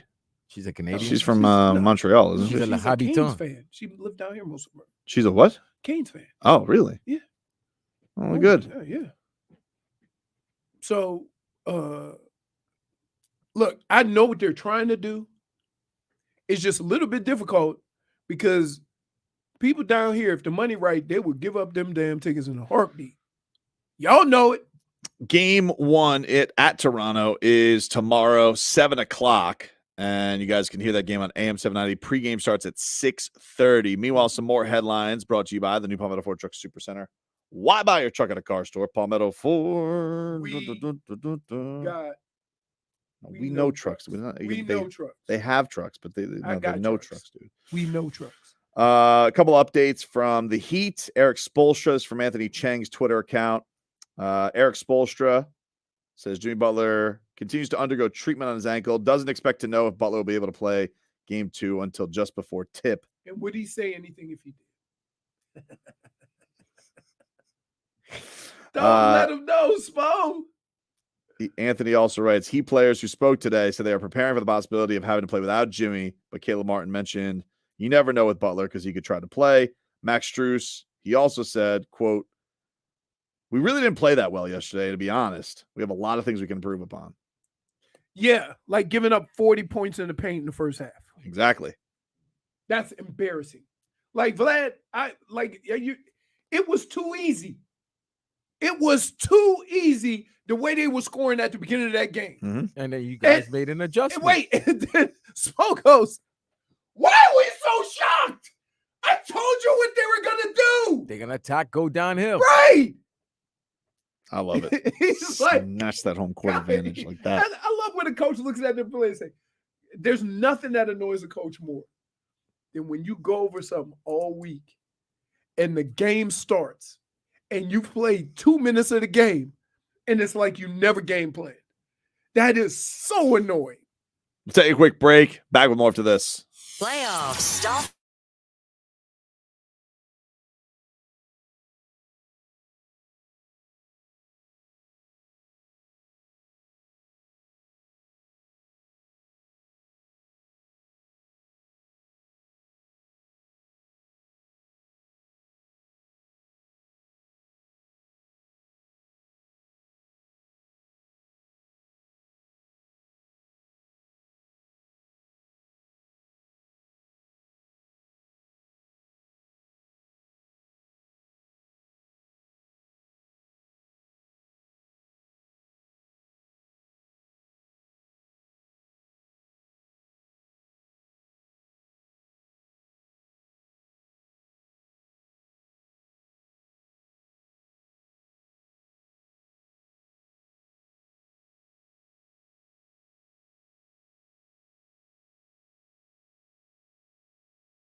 Where this played a lot, right? Where's this played a lot, dude?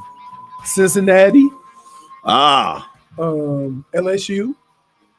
I thought that he was playing it because, listen, we got a way for you guys to go see your favorite band, Guns N' Roses, on their tour. You pick the city, and we'll give you 2 nights in a hotel plus a $200 gift card. Good stuff. All you have to do is head on over to WQM.com, go to the contest page, and register. You might win a cool prize to see Guns N' Roses. It's a national contest and a Live Nation show. Hello, Jennifer. Hello, J Fig. Hey guys, how are you guys feeling today? Feeling great? Great. Sucks. No fevers? Well, I don't know. I mean, do you feel something coming on? Is that why you're not in today? Yeah, I woke up feeling kind of bad. Yeah, what's wrong? What's wrong? Too many cocktails? I don't know, guys. I think it was all of that caffeine. Yes, it is. Cat fever is sweeping. It is definitely exciting. And then the Miami Heat yesterday, baby. It's so good. And I got to tell you, every time I see a game start off the way that did, I'm like, man, they better shut that crap down quick, because you giving up 50, 60 points in the paint, you don't usually win those games. And they shut it down. Yeah, but this is why I said the addition to Kevin Love was so key. I always respected that guy's game, and in a lot of ways, you needed that veteran savvy. And that's why they say lead us. Yeah, that's why they say lead us, Kevin. Take us there. Vlad, That's what they say. Don't do it, Vlad. You always have to respect Vlad, a guy like Vlad, Kevin Love. Championship Are you DNA. okay? Vlad, let him go. We know. We know. And my We guy, know this dude is searching. and then on Let top him of it, go. on top of it, my guy Low Dog. Always wanted him. I Always. We've been talking about this rump for 6 I've months. always wanted Kyle Lowry here to be that final Hold on. piece. I'm sorry. I am sorry. Yeah. I know my squad is lost. And Yeah, I know yeah. you're happy. Your Yeah. team is good. But did I not remember Hmm. you showing a video of someone in the summer last year? Finally, it looks like he's finally losing weight in the UFC. I mean, he went to the UFC. Oh, wait, facility. wait, That's wait, right. wait, That wait, didn't no, happen. no, That no, didn't happen. That was just the let me beginning, do a right, Leroy? reenactment. That was just the beginning, right, Leroy?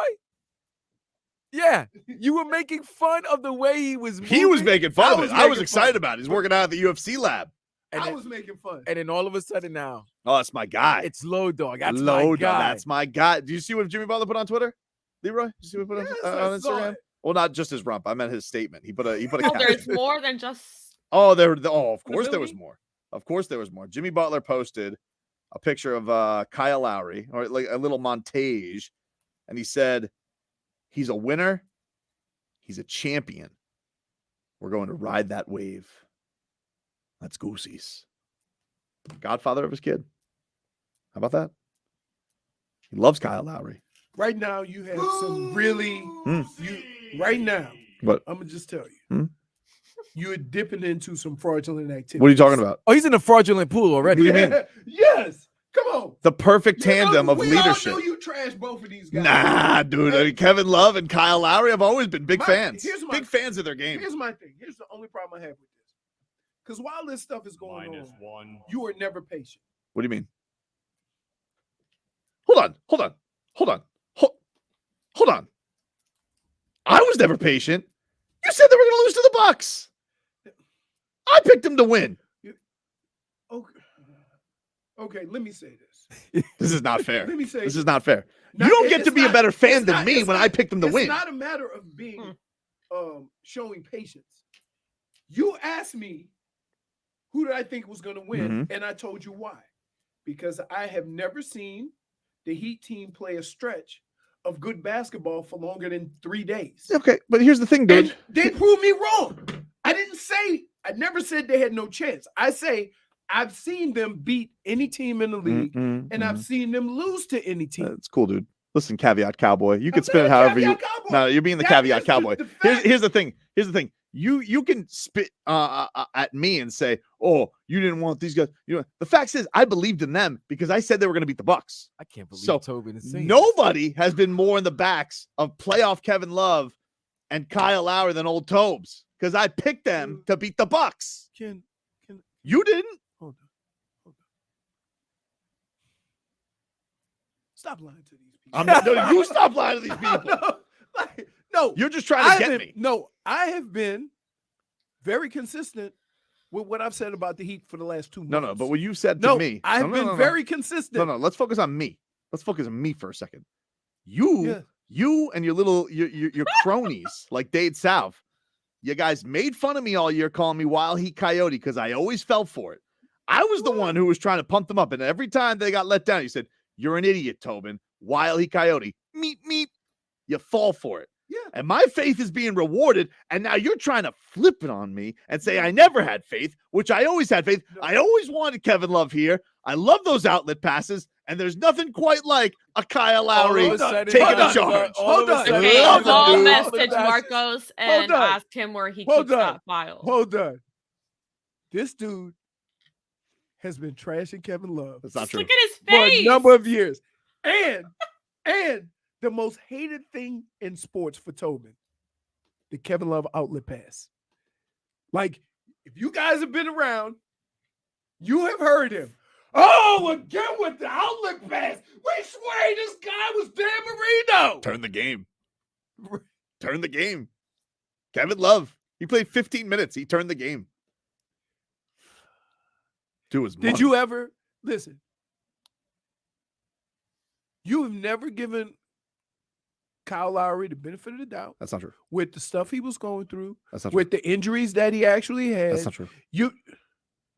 You can't say I never have. I definitely gave him the benefit of the doubt coming into the season. But when he was playing hurt, did you give him the benefit of the doubt? I didn't know he was that hurt. They didn't say it until he came back. The facts changed. You honestly thought that this dude was washed and done. He's 35, 36. No, so you thought he was washed and done. They did. They acted like it. Spo wasn't playing at the end of 4 quarters. Because you were going after him. No, that's not true. Now all of a sudden. No. Okay, dude. Don't act like I have say in Eric. No. This is ridiculous. Low dog. That's my guy. Right. No. We bonded, Kyle Lowry and I. You understand I do a show with you every day, right? That's fine. And I remember some of the things you said about Kyle Lowry. What did I say? Get him out of there. That's not true. I didn't say He's been horrible. He was horrible. So you did say he was horrible. He was horrible in the middle of the season. I mean, so you did say bad things about him. I said at the time. I mean, he was horrible. Right. Here we go. Fire the bum gun. Keep pulling out the katanas. No, dude, I'm not being semantic samurai Yes, right you now. are. No, I'm not doing that. Yeah, Dude, you are. You called Kevin Love. Semantic samurai. You called Kevin Love and Kyle Lowry bums. No, I never said that, dude. I never said there were bums. Fire the bum gun. What did you call him? Well, listen, Kevin Love, I mean, he was taken out of the starting lineup. I mean, he built a brick house when he first got here, like a third little pig. All right. The whole team was bad shooting the three. Yeah, but I mean, he was like the worst of the worst. Oh, my goodness. Here we go. But you know what he was doing? I'll tell you what Kevin Love was doing. And Kyle Lowry. You want to know what they're doing? J-Fig, you want to know what they were doing? No. Please. No. Spit it out. I'm tired of waiting. Yeah. Spit We it want to out. know. Saving their bullets for when it counts.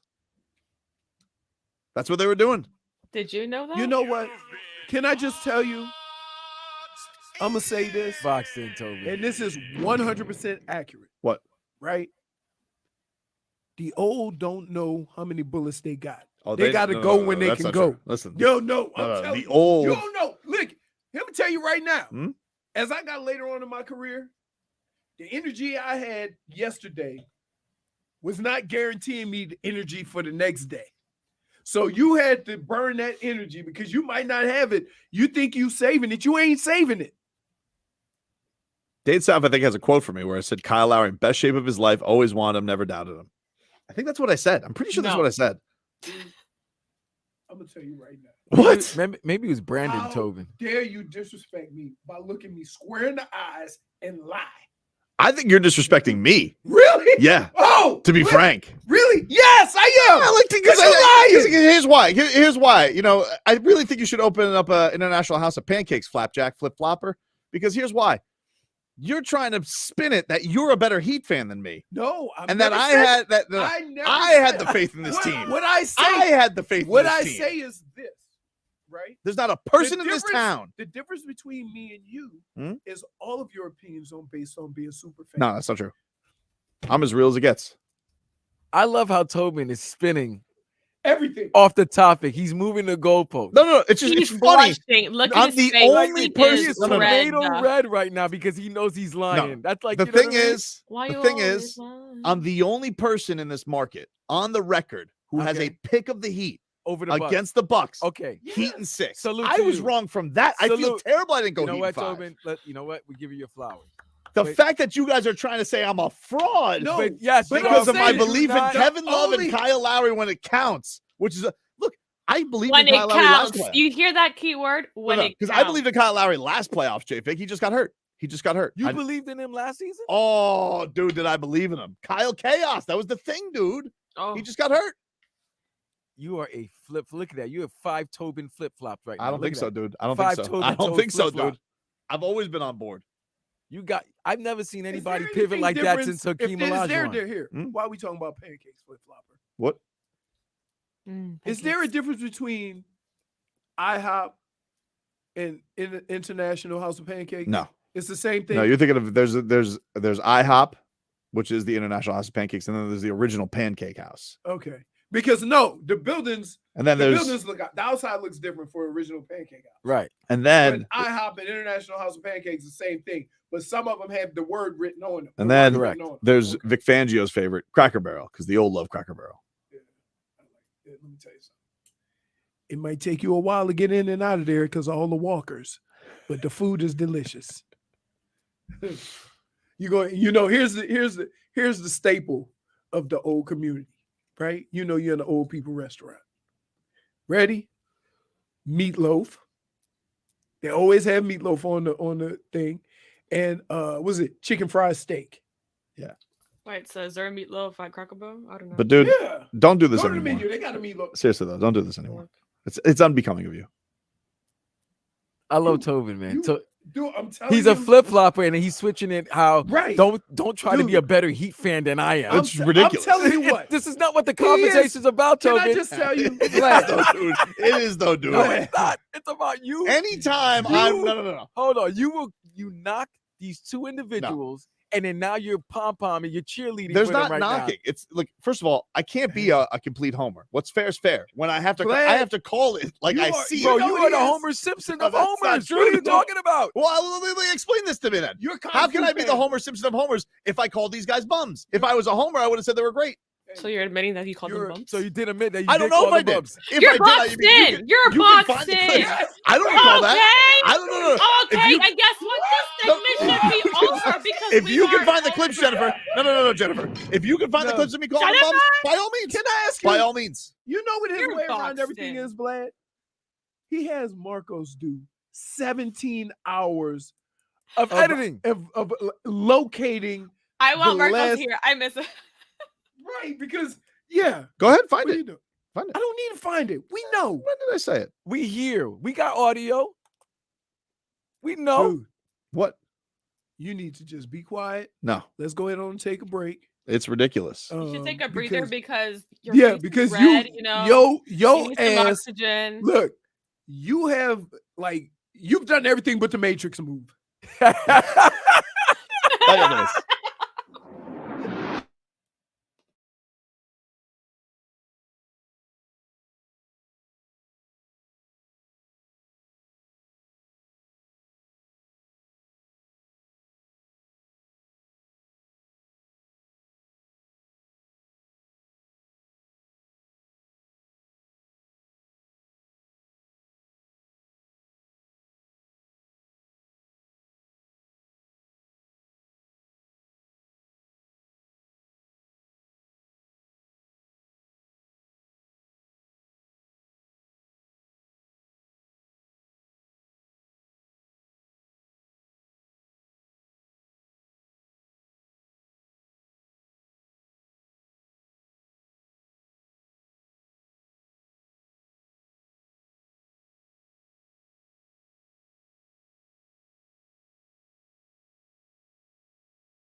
Ka-ching.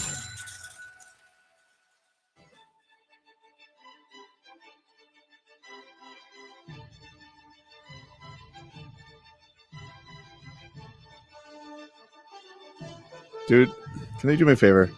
Never play engineer again. Nope. Stop touching it. Stop touching it. Hey. Stop touching it. I was just trying to get. I do like this positioning better for you, especially you being Leroy. So I do appreciate that this is a better position for you. But I heard something go and I didn't like it. Yeah, it's not. It sounded like a just leave crack. it. Just leave it. And a rip. All right, we're gonna play a little all right. Oh no, here. Usually at the end of the show on a Monday, but Jorge Masvidal is gonna join us. Not interview shirts, by the way. So don't be a smartass commenters. He's coming on next hour. He's got a card coming up at a FLA Live Arena. Bare knuckle mixed martial arts. That's a big venue, right? Yeah. Yeah. Yeah. So that's coming up in the final hour of today's show. We will talk to Jorge Masvidal. Heat get themselves a win. Panthers get themselves a win. Marlins get themselves a win. A lot of all rights to pick from. I am going to go with Carter Verhaeghe. Carter Verhaeghe, the game winner, top shelf, sending the Cats to the second round. He gets my all right from the weekend. Hell of a one, but plenty of Panthers deserve it, but him ultimately, he gets it for me. My oh no, it goes to those dumbass Bruins, dude. I mean, I can't believe you guys blew it like this. Amazing. Did they blow it? Blew it, Why? dude. If 3-1, you lost. Here, let me ask you a question. If you say somebody blew it, are you taking some of the credit away from the team that won? No. Okay. No, not at all. Not at all. But they blew it, dude. Blew it. Well, What do you got for all right on now? I mean, all right. Let's see how we can do this. Our man Taylor Gooch. Gooch is rolling? Gooch won 2 tournaments in a row. Wow. Collected $4 million a pop. What? Gotta love Yeah. the Gooch. The winner gets $4 million and team money. I gotta say, this guy, he made the right choice, it seems. Like, yeah. If it's here, if something is your job, it's your source of income, then you do whatever you can to maximize that income. I ain't gonna never be mad at anybody. Never gonna be mad at anybody for going. Like, who am I to tell you can't go make money? Right? Do we need a oh no? Yes, sir. That's how the game works. All right.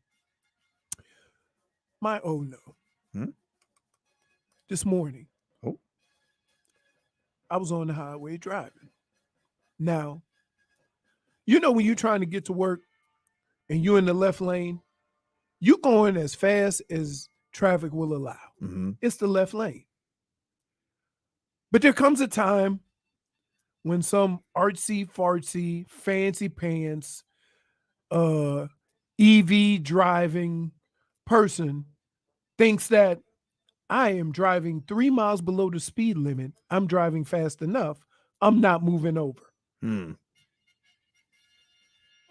Whoever that person was in your nice little electric Audi, when 8 cars go by, at that point, move your ass over. My oh no goes to that person, because those are the people that cause the accidents. Not the people that's speeding, but the people that try to say how fast I go is how fast everybody should go. That is annoying. That's annoying. That is annoying. Jay Fig, what is your all right and oh no for today? Uh-oh. Oh, no. Lozenge. Oh, wow. The cough. Lozenge. That's my cat fever, guys. Cat fever remnants. Or Yeah. What? you got a little fur ball. That's exactly what it is. Exactly, dude. My all right goes to the Florida Panthers for eliminating the Boston Bruins. Yup. That really made my weekend, and it put the cherry on top. It was needed. It was needed It for was the last definitely thing. needed. Listen, Why not us? We could have come in here today. We could have been like, oh, good season, Panthers. But we knew it was kind of frustrating. But for them to get this, it was very important. And, Remember, I kept asking during the Winning season. them at home too. I kept asking during this postseason if they lose and they don't make it out of this round, are you happy with the way that they've progressed, even if they didn't make it as far as they did last year. Remember, I asked David Dwork that. Yeah, I remember. And he goes, no, they're in a different place. This is something that can last for, a few years, not just 1 year. It was important on a lot of fronts. Them showing the guts the way that they did, I think, is going to be huge for the franchise and for this core. Definitely. What's your no, Jennifer? You. Why? Because you keep trying to wiggle out of everything when we have so much evidence on you. You have no evidence. You have what you have claims. That's all you have. That Marcos is on maternity leave. Yeah. You know what? I see what you're doing here. You think you're slick. What? You planned all of this. You told us check this out. You know why? Why? No, like you said, what's the word? The samurai. Semantic samurai. So check this out. So I'm filling in for Marcos, right? We're gonna have a couple of fill-ins for Marco while he's on paternity leave, right? Right. But Marcos knows this show from head to toe. He's the one that's gotta tell us what to do. So the fact that nobody's really gonna take the time now not fair. To dig in. That's not fair. What do you mean? You feel like I'm like a kid taking advantage of something. Why do you keep saying go get the tape every day? Why do you keep saying go get the tape? Substitute teacher right now. I'll tell you why, Vlad. It's not like Jennifer doesn't know how to get a clip. She can go and she can get the. I'm not in the studio. No. You are the video producer. You have access to all clips. Okay. You can keep an archive. You can keep video clips and put them up there. You have the power. I would run out of space. You okay? I would run out Can I just say this? I ran out of space. Can I just say this? Home. Listen, J-Fig, this goes to you mostly. As much as you giggled and laughed when I hit myself with the mic, or not even with the mic, with the headphones, right? Yo, what's called yourself CTE, man? And 2 seconds after the segment, it was on Twitter. I'm talking about 2 seconds with a remix. I'm like, that was your pal Tobin right next to you. Well, I think you do this so much that we keep recording it because there's limits. It's very convenient. Really? Come on, dude. No, it's fine. It's fine. I didn't believe in the Heat. That's what you guys want to say. No, that's fine. Nobody said. Nobody said. That's what you guys want to Vlad, he's doing that thing again. Tobin, nobody said you didn't believe in the Heat. All we said is that you ripped Kyle Lowry and Kevin Love. Well, they deserve it. They got what they got. So then admit that you said it. You see, you can't say. But I never called them bums. Never happened. Yes, you did. Never happened. Never happened. Never happened. Never happened. I've never said the words. What was your exact words? They probably were worse than bums. What did I say? I gotta recall. Maybe somebody out there has to find it, but I never called them bums. You misremembered. So no, all he's doing. See what he's doing is he's using specific words, which mean words, right? But we're using the words, different words. But you were saying the same thing. I don't think so. You never think so. We've never had a conversation as long as we've been doing the show where you go, yeah, I said that. You know what I love? He started the show saying, I never loved Kevin Love's outlet passes. Yeah. I never understood why everybody was giving him. Now I love it now. I do. So I'll admit to that. So, if I took you to court and they was like, well, you kind of set precedents. Like there is a history of you. Yeah, but that's not a Kevin Love thing. That was an anti-Cleveland Cavaliers LeBron thing. He was doing it again. He was just shrapnel. As a guy, what does LeBron have to do with this right now? Oh, he knows what he did. It's always LeBron. Bro, what's worse? The win in Buffalo trying to kick a field goal, or you moving the goalpost every time you get caught? What do you got for all right on no today, Vlad? You already know what my oh no is all right. You already know what my oh no. I'm down 0-1. I got to deal with this for the next couple of weeks. I'm down 0-1. Leroy's taking you to Capitol Grill. By the way, that's another thing. That's another thing. This is a oh no. Leroy and I make a bet, right? Fine, we make a bet. Lunch. No details about the location, where it is. No, but you walked away. To be determined. No. He just you said, walked away. I did not you walk said away. Lunch and close the door. I said, no. He said lunch, and then the show was about to begin. Because, yes, Tobin was like, nah, I'm not taking any bets. I already got one bet with one New York friend. Right. I got nothing. Then Leroy was like, I'll take it. Okay, lunch. What is it? Lunch. That was it. 2 hours later, Oh, it's Capitol Grill on the air. I was like, wait a minute. I'm Yep. not- Well, I'm listen, not- I'm going to tell you So right you now, didn't- Vlad. This is what he does. This is what he does. He likes to hold some cards. Same thing happened with me trying to celebrate the Panthers. What does he do? Apologize to Paul Maurice. He do something great. You called Kyle Lowry a bum. He always leaves a little something out there to get you. What is no? Because look, Vladimir. I'm telling you, said, Vlad. I'm lunch. sorry he did that to you You too. should have put in the specifications, okay? But you didn't. You didn't say where lunch had to be. No, you didn't. No. I'm just saying Lunch. it was left undetermined. Yeah. So when you said Capitol Grill, it's like, all right, well then it is. I was didn't under the expect it. impression it was like, as a gentleman's agreement. If it was Capitol Grill, I feel like that should be put out there. You might have, it should have been I thought it was stated, going to be like, Empanada Friday or something like that. but it should have been stated. Empanada Friday will cost you more. That's not untrue. That's not untrue. I don't think Like so. I don't know what y'all talking about. Those magic, that's worth it though. Those magic empanadas, are delicious. But nobody moves a goalpost like you, Tobin. I'm telling you, I'm it's sitting here the- defending you, and you know what? Now I'm I going to know charge you you. a I Capitol know what you're Grill. doing. Listen, at least I can agree. I can agree with this. It was like the terms weren't determined, so if he threw it out there, it's out there. I mean, you basically like agreed to terms and service. Like you hit the check mark. You didn't even read. I That's know. what happens. I got caught. What's your all right? The Panthers, man. Yeah. Come on, anytime to beat Boston, you gotta love it. I loved Boston sports radio this morning. It was fantastic, especially when they were like, I can't believe our honorary captains were Derek White and Grant Williams. Where was Jason Tatum? I'm like, really? Like, you think Jason Tatum's got time to be an honorary captain? He's What's got a Jason series Tatum coming up. gonna do? No, what's Jason Tatum's appearance gonna do? I don't know. They're gonna score 2 more goals. You think Bergeron cares that Jason Tatum's there? Great. Boston sports radio. Idiots. All right, we'll take a quick break. Final hour of the show coming on up. Back after this.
All right. Welcome back, everybody. You guys see that Haywood Highsmith took a picture with Drake? Just with this, just maybe I heard this and I was like, oh yeah, Haywood Highsmith, picture with Drake. No, he did not. I would. I mean, he's getting some run. Who? A couple of in Haywood Highsmith. Yeah, a little bit of runski for old Haywood Highsmith. Love it. I love it, man. I'm excited. I'm excited for the Heat. I'm excited for Zoe and Riles. So you pick Heat in 5 again? I did pick Heat in 5. Well, I picked Heat. I see this is the thing. I picked Heat in 6 against the Bucks. I feel bad. Why? I don't know. I should have picked gentleman sweep. This one I genuinely do think is Heat in 5 though. Sorry, Vlad. I know you don't. Listen, you know what? Nothing wrong with you having faith in your team. You know what? I understand. I got to eat this for the week because even if the Heat lose Tuesday night and the series tied 1-1, your feeling's gonna be like we took home court. That's exactly how I feel though. Like but I thought. Here's what I hate about this whole situation, right? And we had this in the last series. The Heat looked really bad in game 2. Got blowed out without Giannis. So I was merely asking the question, okay, how do we feel now that they blew you out without, their best player? Mm-hmm. He's like, Heat in 5. I'm like, all right, man, but that's not. Because it doesn't matter though. Huh? But I feel so much. Here's the thing. I feel better. I feel reason- better this series than dude did with the Heat the last series, simply because I've now seen them do it. Here's the thing.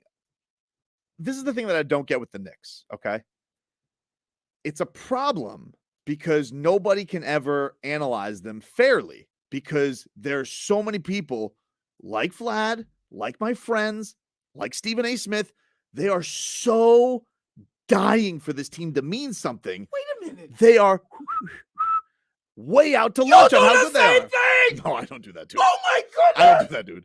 And by the way, I don't know if you don't. No. Change the name of the team. No, it's not the same. From It's not the same. to Heat. Okay. And you're him. The Heat are one of the most successful organizations over the last 20 years. What have the Knicks done? What does that have to do with blind fandom?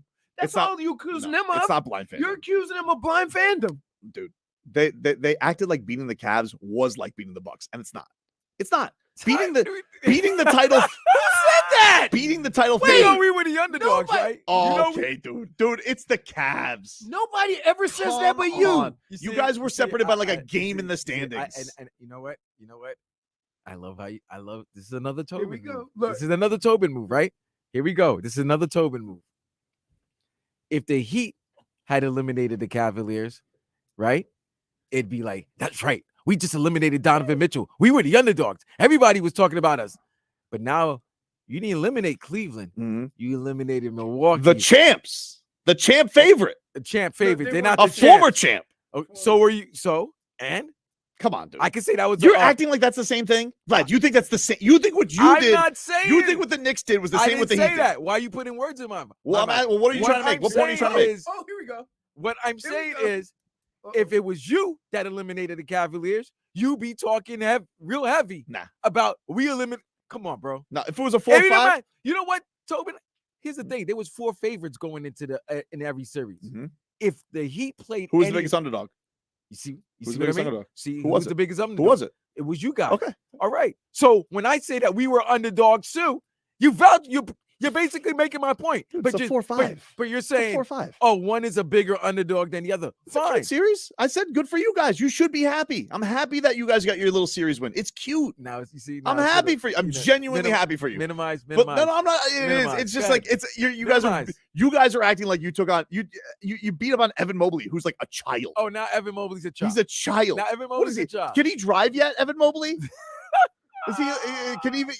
I know he can reach the steering wheels because he's very tall. But can he reach? Can he? Come on. Wait, you just asked a basketball player if he could reach the steering wheel? Seriously, can he drive yet, Evan Mobley? -1. This is the thing, dude. It's like you can't have a serious conversation because everybody. Jalen Brunson. But I've been trying to have a serious conversation for 7 years. You haven't had one. No. And y'all both root for the same team. Who was right though? You didn't believe in the Heat, and I did. And here's the other thing. My job is not. This was what Leroy. This legitimately was what everybody's argument was for the Knicks. Okay, I got arguments with basketball journalists about this. I'm not going to name names, but basketball journalists about this over the weekend, and they're like, "Yeah, but Tibbs is going to make adjustments." Now you got I'm like, sources. I'm like, Hold on. Your argument for winning this series for the Knicks is Tibbs is going to make adjustments? In what world? Seriously. I don't know if the Heat are going to win the championship, but in what world don't we always go first thing we go? What's the number one thing people always usually go to in a series on who's going to win? Spo, coach. No. Best player. Best player. Best player. And then best coach afterwards. And then the thing that I was like, wait. Miami Heat have the best player in this series by a long shot, dude. By a long shot. Okay? Respect to Jalen Brunson. Respect. Even though you guys didn't even want him. You wanted Spida. Respect to we Jalen. wanted Jalen. We didn't want to trade. No, we wanted both Jalen and Spida. Yeah, but if I had told the Knicks fan coming into the season, you could only have one. Spida. Don't lie. That's the truth. Yeah. That's fine. I'm glad Jalen Brunson has gotten to show. See, Vlad, here's your mistake. You gave an honest answer. The man you arguing with will never just give a straight up. That's not true. Honest answer. They call me honest. There will always be some kind of Right caveat. now, I'm not lying. Twist. I'm not lying. Are. I'm not lying. I just think it's silly that we sit here. And by the way, this Knicks Heat argument is brought to you by the new Palmetto Ford Truck Supercenter. Why buy your truck at a car store? Palmetto Ford. We know trucks. I think the thing that's silly about it is that Jalen Brunson's a very good player. Jimmy Butler's a star. And they're treating them like they're equals, and they're not. And then the other thing was like, well, Tibbs is going to make adjustments. I'm like, the Heat have arguably the have the best coach in this series. He's undressed Tom Thibodeau in multiple playoff series. Yeah, I get you. He had LeBron and he had D Wade. I mean, like, listen, everybody gave a no pants party to Tom Thibodeau winning one game against those guys with Nate Robinson. Jesus. I would say this real quick, that sometimes they're not comparing players, but they're comparing situations, like the engine or the primary scorer or the guy that makes it go. But ultimately, I'm not saying, I don't think anybody, when you say Brunson and you talk about Jimmy, I just think they talk about those are the two key pieces on each team. Fine. But you want to know ultimately what it comes down to is I just saw the Miami Heat dismantle the Milwaukee Bucks in 5 games. Mm-hmm. And there's not a team in this playoffs, not Boston, not Philly, and certainly not New York. You're going to tell me if I just saw the Heat do what they did to Milwaukee, I'm not going to have belief that they can do the same thing to those teams. I can't. Not the way Jimmy's playing. If they're not, it's not apples to apples, but you want to know what they're also not? They're not better than the Bucks. Nobody would pick the Knicks over the Bucks. So why we have to do it this way? Is it unlike any other sport? Don't they say in basketball sometimes the matchups is what matters? Not necessarily the record or how good you are or how many wins. Mm-hmm. All right. So there. Like, maybe it was just a good matchup for the Heat. Okay. They played better. Did it look like it? Yeah, they played better. Did anybody think it was a good matchup going into the series, or now it's a good matchup because they won in 5? Because everybody was telling me. You peacocking too because the Heat won in 5? Yeah, that's right. And I deserve to be because I'm the only one who have faith in them. No. What does that mean? It means I'm the only one who have faith in them. No, that's not here. Can I say this? Mm-hmm. There's a difference in wanting your team to win and picking which team based on the facts that you have will win. No, actually, what you just said in a lot of words was there's a difference between being wrong and right. Wrong and right. That's the difference. Still love you though. Listen, we're both eating 5 here, baby. You know, dude, I want to put an apple in your mouth, put you in a box, and cook you like a rotisserie. Why do you want to make a Tobin cappuccino? What are you doing? It's pretty random. Are you hungry? No, we ate. Come on, you know, hungry and just eat. I just think it's weird. Well, hey, 560, you're on the air. What's your name? You're the phone pot up there, Vlad. Y'all doing? Hey, what's up, man? What's your name? It's Chapo. Hey, Chapo. Vladimir. Real quick. How many Leroys were you getting, though? Oh, dude, the second that game over, it's like 70 of them. Hey, I'm sick and tired of these Knicks fans, Tobes. They talk an excuse. They say they're better without Randall. Now they need Randall. They need Randall.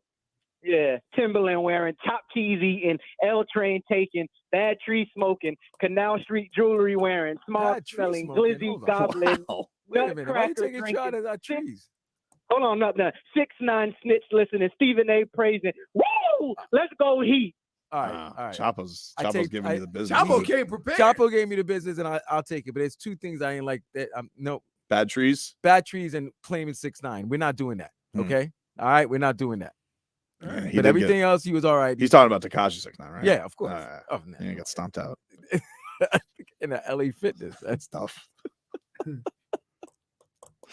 Man. All right, we'll take a quick break. We'll get back into some more heat coming on up. Jorge Masvidal scheduled to join us later on this hour as well. Back after this.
Welcome back, everybody. 15 minutes of heat here for you on 560 WQAM. Miami Heat, they win game 1 against the New York Knicks of their Eastern Conference semifinal series. 108-101. Jimmy Buckets getting it done again. The vets, Kevin Love. Kyle Lowry is a monster. And Max Strus even telling you, I don't even think we play that great. They can play better. I agree with him. Jimmy Buckets, we won't really know much on his ankle, but I know there is some thought of do the Heat just rest him until Saturday? I think, if Jimmy says he can go, I'm good with it. No, don't play that game. We just saw it. Bad karma. Yeah. It's bad karma. If he can go, go. Don't get cute with it. So, you're an ass. Why? Okay, I saw that he walked away and you kept telling him no. What did you do? I didn't say that. So I got up Just and I go. said, "Ooh, I gotta go to the bathroom." Now? Like there's no like because we just sat here BSing for 7 minutes. I didn't look at my P clock. Right? Sorry. Right? Okay. like my clock came in early. I don't know. Like yeah, it just hit me all of a sudden. But now I'm gonna just risk, my liver damage. Yeah, my bladder and all that stuff. I just hold it. You know how the old are. The old can't hold it. Schmieden says, "Yeah, go then. I don't want you to waste it. No, I know it's only gonna take you 2 minutes, so go ahead. No, you would have been back already. No, yeah, you got all sensitive. Exactly. Now you come. Now you say that. Feeling, just go. No, too late. Schmieden says Giannis also said he could go, and then he looked washed. Rest Jimmy, you idiots. No Giannis, pleasing this guy. Giannis did not look washed. The man he had a triple double when he came back. The game he came back, he had a triple double. For 8 of the first 10 points, he was dunking on everybody. The only thing that he looks washed is his free throws. That was never something that he was good at. Never his strong suit, but it felt like it was getting worse and worse. I mean, but however, I would rather take him than Mitchell Robinson's feeble attempt yesterday. That was crazy. That was crazy. Horrible. I was unaware of that coming into the series. I did not. I was like, when Mark Jones said his free throw percentage, I was like, what? This is when I knew we definitely lost. When Kyle Lowry stopped him from dunking and put him in the free throw line, I'm like, oh my God, if you can't dunk on Kyle Lowry for an easy 2. Yep. Kyle Lowry got some hops. What are you talking about? What hops? Hops. Beers? I'm gonna tell you what. Then why couldn't he out jump Kyle Lowry? Because Kyle's listen, we talked about this. Savvy, dude. Savvy. Oh, so when you're a skilled player like Kyle, it's savvy, right? Yep, exactly. But if you were like Cody Zeller, it's intangibles. Way different. What is that difference? Oh, it's skill level. Skill level. Difference. Oh, I thought you said skill and race. I thought you said skin level. No, skill and skin. Hey, Doc Rivers, how you feel tonight without Joel Embiid? Look, I'm telling you, look, the postseason is long. Oh, jeez.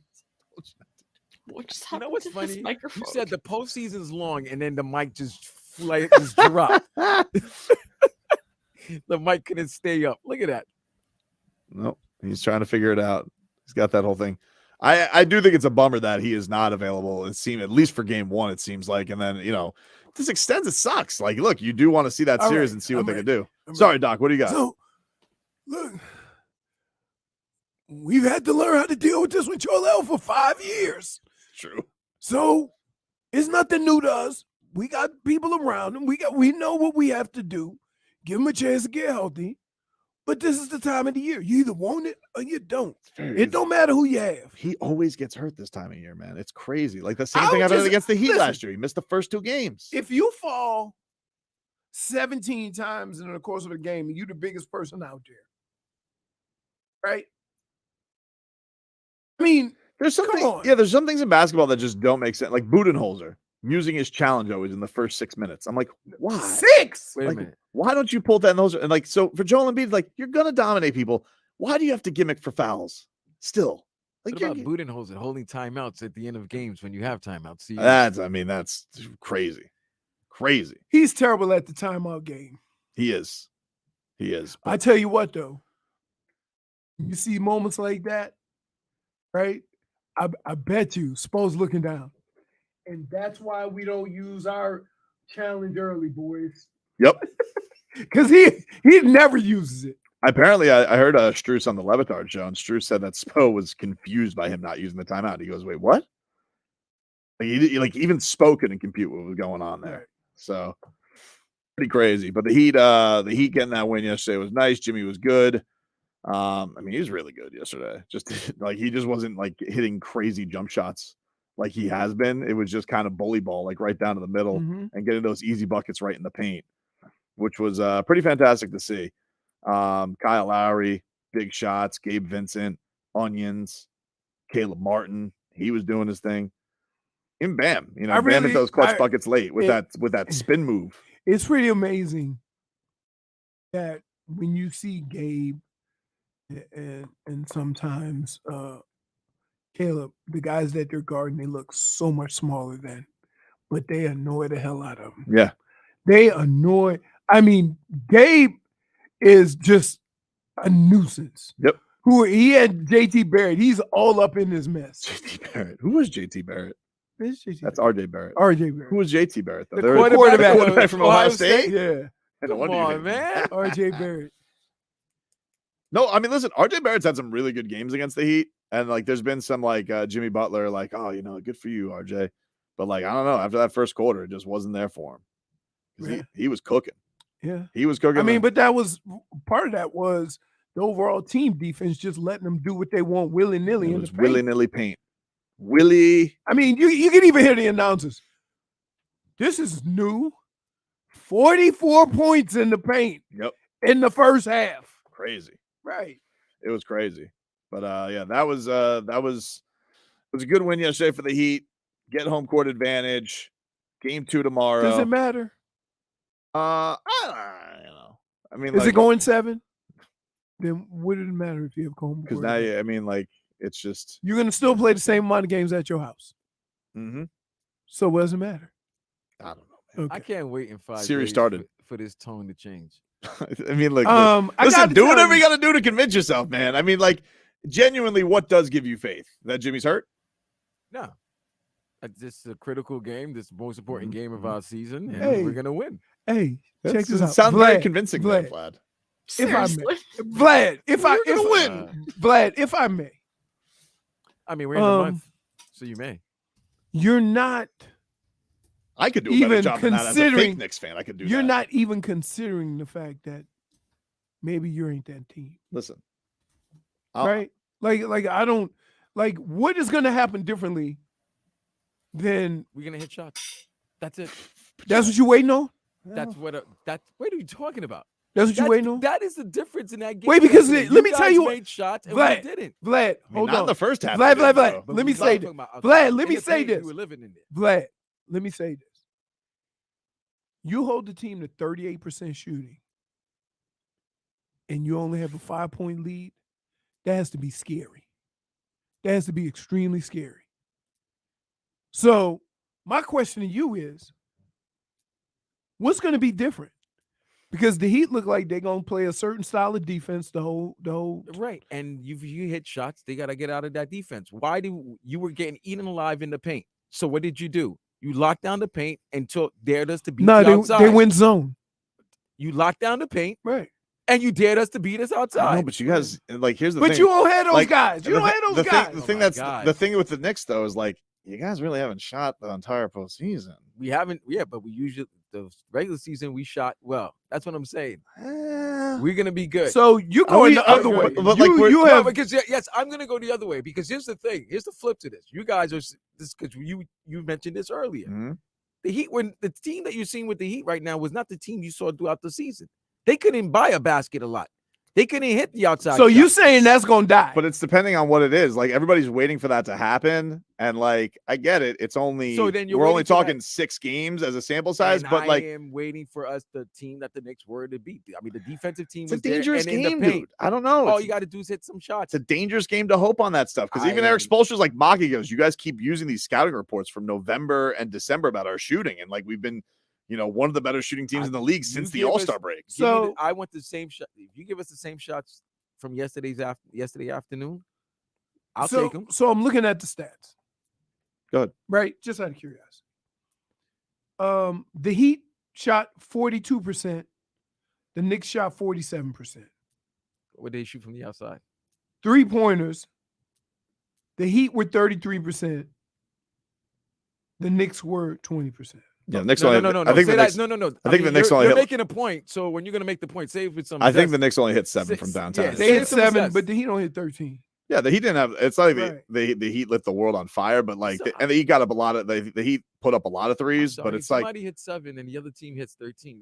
That's The Heat been playing with that all year, and I've been. But that's the thing complaining is about like that all year. people are waiting for the Heat to turn into this pumpkin, and I'm like, I No, think they've been pumpkins all year. The coach is telling you that like the trend has been like this for the last month plus, especially offensively. So I don't know. We'll take a break. Jorge Masvidal is scheduled to join us next. Results are in.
All right. Welcome back, everybody. Tobin and Leroy here with you on 560 WQAM. What a sports weekend it was down here, Leroy.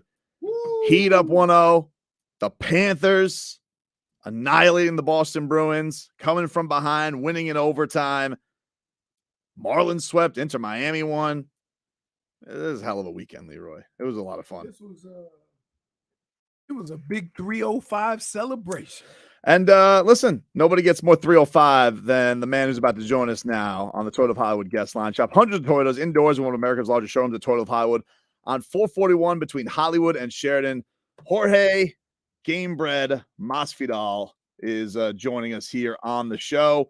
A man who is a UFC legend. He is now in the promoting game, as there's a big card coming up on Friday, as we have ourselves a card at FLA Live Arena. Big Country Roy Nelson, he is going to be in action taking on Dylan Bad Boy Klecker in bare knuckle mixed martial arts.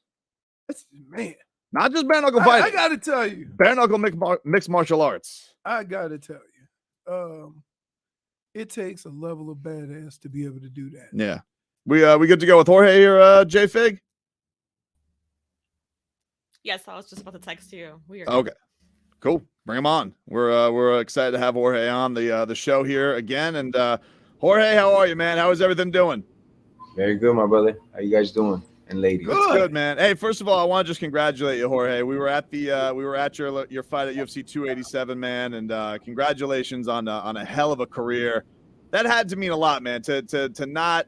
You didn't go out with a win, but you brought it back. 20 years that the UFC hadn't been to Miami. So to go out like that, what did that mean to you, man? It means everything. I already knew I was going to fight before this day, but the UFC came to Miami when I was 17, 20 years ago. And I knew that seeing that show there, after all the nostalgia of seeing all my favorite fighters and people that I was watching since 11 years old, after that left and I was able to like analyze it more on like a technical level and how the speed was and the guy's endurance and this and that. I was like, I knew I could do this, and I told myself I'll bring the show back at some point. It took me 20 years, but I brought that show back. I fought for these 20 years as a professional, and man, it was just like the best to start my career in Miami and end it in Miami. So I can't say nothing but thank you, God, for all the freaking memories and for having me in the sport, giving me the talent to compete in the sport that I love. It's the only thing I've known for 20 years. Wake up to, go to sleep to, and think about all day long. Like, go ahead. Your start in the game is with what you're promoting now. Yes, sir. It is. I got to tell you, it's a different animal when you punch somebody with your own knuckles. A lot of people don't go at it crazy. It's an art, and so to mix this with mixed martial arts, it'll be interesting because this is a South Florida thing. Everybody been doing this in South Florida. Oh yeah, for years. Speaking about that, Kimbo. Something I always like to mention is my boy Kimbo, rest in peace, and Icy Mike. When Kimbo was a legit rock star, like getting 30, 40 million views when Michael Jackson was maybe getting 1 million views on YouTube, and Kimbo was already like building this massive thing that would explode all over the world. That started here in Miami. He invited me to fight in his backyard. He didn't charge me anything. He didn't want anything from me. He just said he had seen me at the gym. We were at the same gym, and he was like, "Come compete in my backyard and throw down and showcase your skills to the world." So that was on the illegal side though, because it was bare knuckle. Or if it would have had gloves, it was still like illegal, very on the hush, on the low. 20-something years later, now we're doing the same thing but professional. So it's like the greatest feeling to see it come full 360. Right. And now I have this platform that I open up to whoever wants to fight, whoever wants to throw down and come get their shine on. Come through the platform, give it all you got, and take some heads out and get compensated for it, Well, Gamebred Promotions has it coming up on this Friday, May 5th at FLA Live Arena. Big Country Roy Nelson. Jorge, I talked to you about this before the Roy Jones fight. Like, as a promoter, you're off to a very hot start. You're getting, Roy Jones Jr., you got Big Country now coming back into the fight game. What is this like for you? Like getting guys, like everybody seems like they want to, it was like, oh, Jorge's attached to it. I want to be on his cards. Like, is that the kind of reception you're getting as a fight promoter? It's a combination of the exposure on the platforms and monetary value. These guys are prize fighters. We got to compensate them well, especially when it's bare knuckle. Want to make sure they're taken care of from A to Z, and they feel comfortable to go in there and just compete, and not worry about nothing else. So it's a combination of both, definitely, And then I do good business, man. I'm not gonna. The fighters know I'm here to fight for them. I'm not gonna rip them off. I'm gonna try to, as long as it's in the plan of the budget and it makes business sense, we're gonna pay them as much money as we can every time, And that's what I want to build and do, and just make the most evenly competitive cards from top to bottom, bringing the best fighters from the globe and pay them as much as we possibly can. You think being in the fight game has helped you with the motto that you have now, trying to compensate the fighters because you realize what they put on the line on a weekly basis, and for all these cards, when a lot of people are just promoters and they're getting fighters, but they haven't been in the game? Yeah, definitely. My mentality, the next 100 promoters, it's way different. I've literally worn every hat in MMA that you could wear. I've been a cornerman, been a sparring partner, I've been a training partner, I've been a coach, I've been a competitor, obviously. I've even refereed like grappling matches and kickboxing matches. I haven't refereed MMA. So I've worn many, many hats in this promotion. So I could look at it from many different views and angles. But at the end of the day, I'm the main microscope I'm looking through is the fighter one. I want to make sure that these guys are good, man. I want to make sure that they want to fight for me. I don't want to have to waste money on advertising, come fight for me. I want them hit me up because they hear about the good work we're doing with fighters. They hear about the stuff that we're doing to get these guys more exposure, and then making the biggest matches that we could happen. Jorge, what was your reaction when you found out the success of UFC 287? Like Dana White came out afterwards and it said, Miami, new sheriff in town, like bigger than MSG. That's because of you, man. Like that's the thing that's got to blow your mind. The fact that not only did you get it back, but like you're gonna make it an annual. You got it back to being an annual destination again. So when you heard that from Dana White, what was your reaction to that? I was so happy, man. For many, many reasons, this touches and it hits heart here, because for an economy to be doing good like that, for us to break records like that means the economy is doing good. So on just that note and that level alone, I'm very happy that my city, my state is doing well. That a lot of the state, unfortunately, I wish I could say we're all doing good, is not. There's a lot of places that are doing bad, that are going in a way belly up. So I'm happy for the economy, the structure, the politics that we have. Where I feel like it's a city, that are just there to put in the work and put all that bullshit aside. So it makes me so proud that this hardworking city, like I said, full of immigrants and minorities, broke all the fucking records. And that shows that we got that too right there to spend. Because this is an event. This is not a necessity. This is nothing. So for us to break a record like that, where this goes to like the hottest cities in the country with the most money consecutively, and this is the first time they come in 20 years and we break that record, it shows a lot, and it also shows that they love your boy down here. They do love your boy, man. Jorge, we are on live, so I do ask if you could keep it clean the rest of the way. I'd appreciate that, man, because we always do. We love having you on. I don't want to have to dump you again. As far as man, I apologize, Jorge. But listen, when you're passionate like that, I don't want to filter you. It's just I don't want to also get my boss to yank me off the air either. Jorge, you were at a Panthers game pretty recently at FLA Live Arena. What was that experience like? Amazing. We lost that game, but the fight that they put up, and it was we had possession of the puck for a lot longer as well. So it was just like a lot of action. We got scored on a couple times, and we ended up losing that one. But no heat. They recuperated, came back guns blazing around 4 or 5. Took these dudes bro. These guys are just, and I think it was just the attrition and the way that I just kept seeing them running to the other team and just being gritty, man, and being mean. That's something that I love about hockey. There's a lot of violence on that ice, and that keeps me entertained. So it was amazing to see. And now we're in the playoffs. We beat one of the best freaking teams in the freaking league. I'm gonna be biased here, and I'm gonna say we're about to get this NHL hockey cup, man, bringing to Florida. It's pretty like. Do you like this this role, Jorge, of as your fame has grown, like people want you around the sporting events down here, Miami Heat and the Dolphins. I know you had those guys over at ATT. Like, what has that kind of been like? To almost been like not just a fight ambassador, but like a Miami sports ambassador down here, where the teams want to be around you. The Hurricanes. I know you've spoken to the teams before. That's insane. I love it. And especially when like the coaches bring me out there and they tell me why they picked me and why they want me to express words to the team, because I've been at the lowest of lows, at the worst of worst, and rose up and kept fighting literally, and gotten better and improved myself as an athlete, as a person, so the coaches a lot of times just want me to, like, hey man, just give those words that I've seen you give on like certain interviews and talk to these players and let them know where you were and how you got here. And that to me is like very, very humbling, man. That's an amazing feeling. And besides the fact that like we said earlier, I am Miami though. So, if you put me like at an event and Miami finds out, Miami's gonna show up, Give me some more things you're pumped up about this Friday, man. FLA Live Arena, Game Bread Promotions with the bare knuckle MMA card coming up. Big Country Roy Nelson in the main event. Give me some more things that you're fired up about. Well, Big Country Roy Nelson is fighting a knockout machine. He's fighting Dylan Kleckler, which is 10-0 as an amateur with 10 knockouts.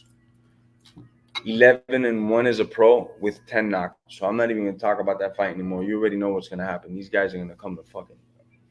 Sorry, these guys are coming to beat the crap out of each other. They're coming to kill each other. All right? Hopefully I can still say kill. Then we got Emiliano Sordi from PFL, ex-light heavyweight champion, fighting a Kung Fu legend from Brazil, Marcus Perez. Marcus started off with Kung Fu, then got into MMA and went all the way to the UFC. Ended up leaving the UFC now. He's on the freelance team. We scooped him up. We told him about the bare knuckles, and all he could say is that he's dying to use these Kung Fu chops on people that he feels will be like more mistaken without the gloves and stuff. So we're going to see this Bruce Lee individual get in there and chop it up. We got heavyweights, Jamal Tatum versus Carlson Manutafa. Between the two of them, their finishing rate is like 90%. Jamal has only been to a decision once and is undefeated. Carl has 12 wins, 8 of them coming by freaking knockout, man. So you know what that means, but these guys are again gonna UFC, always looking for dogs. Even if they don't have the knockout power or something like that, it takes a special type of guy to do the bare knuckle. So we always like to look for dogs, not just an athlete or a good tactician, but somebody that's mean, that's going to get after it, that's going to fight through the pain, fight through the fatigue, and get after it, Jorge Masvidal, go watch his bare knuckle MMA Game Bread Promotions coming up this Friday, FLA Live Arena. Kick off your Cinco de Mayo weekend. It's a hell of a card. You just heard the man. No way it's not going to be an awesome card. You're going to have Roberto Duran there too? That's like your guy. You love Roberto Duran. My favorite fighter, boxer growing up for a long, long time. Best lightweight that ever lived, Sugar Ray Leonard's another favorite of mine. Pernell Whitaker. Those three guys, I grew up like watching them and freaking knowing everything about him, Love Duran. He got to walk me out before my fight, my BMF belt. He'll be here at the event taking pictures of us on the weigh-ins. He'll be there at the fight. Also, remember, tickets available at Ticketmaster.com. FLA Live Arena, Cinco de Mayo. It's going to be a busy, busy time over there. Playoff hockey and Game Bread fight promotions coming up with Bare Knuckle MMA. Jorge, we always appreciate the time, man. Jorge. Thank you so much. Hey, congratulations, man, on a hell of a career. Thank you, fellas. God bless. There you go. Jorge Masvidal joining us here on the show. Always appreciate when Game Bread gives us some time. You done sweating, Vlad? Are you good? Jesus, man. Hey, I'm sweating. Hey, check this out. Check this out. Tobin, you I were knew. red. I knew something was up because Tobin started turning red. and I know exactly what he was thinking. I don't know how many times I get this dumb button. I know it's Should I say something? Should I say something? I was I'm very happy you did. Shout out to you, Tobin. I know, man. Listen, I know what I'm doing. Listen, I'm not, but I don't want to. I don't want him unfiltered as well. Like, Here's the problem. I don't want to have him held back. Here's the problem. We have more fun with the fighters before we interview them, right? And after we're done. And for some reason, they don't know if we're live or not. Right. And so, depending on who you get, if you're not very clear, because Tobin normally starts here, don't worry about cursing. We can fix it. But we talked about this interview before the interview. Like, But doesn't it say that we're live when you actually get on? No, it doesn't, dude. Doesn't matter. It doesn't matter. I like people loose. I like because everybody here's the coming other through. thing. Yeah, and that's why your Wait, face is here's red. the other thing. Who did we have on? 2 fighters at the same time that hated each other. Oh, that was we didn't do that live though. We No, but I know. But I'm like, I'm always uncomfortable because you know how that's gonna go, and he always says the thing that gets him going. Yeah. And I'm just like, I could have. yeah. All you gotta do is mention the name. Everybody has that name. Yeah, I was like, we had a we I didn't want Vlad sweating too much. bro. Vlad sweating. You were sweating, Dude. No, I'm good, dude. No. I sweated. All right, after the first one, it was cool. It was the second one immediately after the first one. I'm like, he did rapid fire. I was like, oh, this was a 2-punch combo. Wait a minute, hold on. 2-piece in a soda. Yeah, I'm like, wait, whoa, hold on here. You know, Hey. I'm still feeling the effects of the first one, Dude, here's the thing.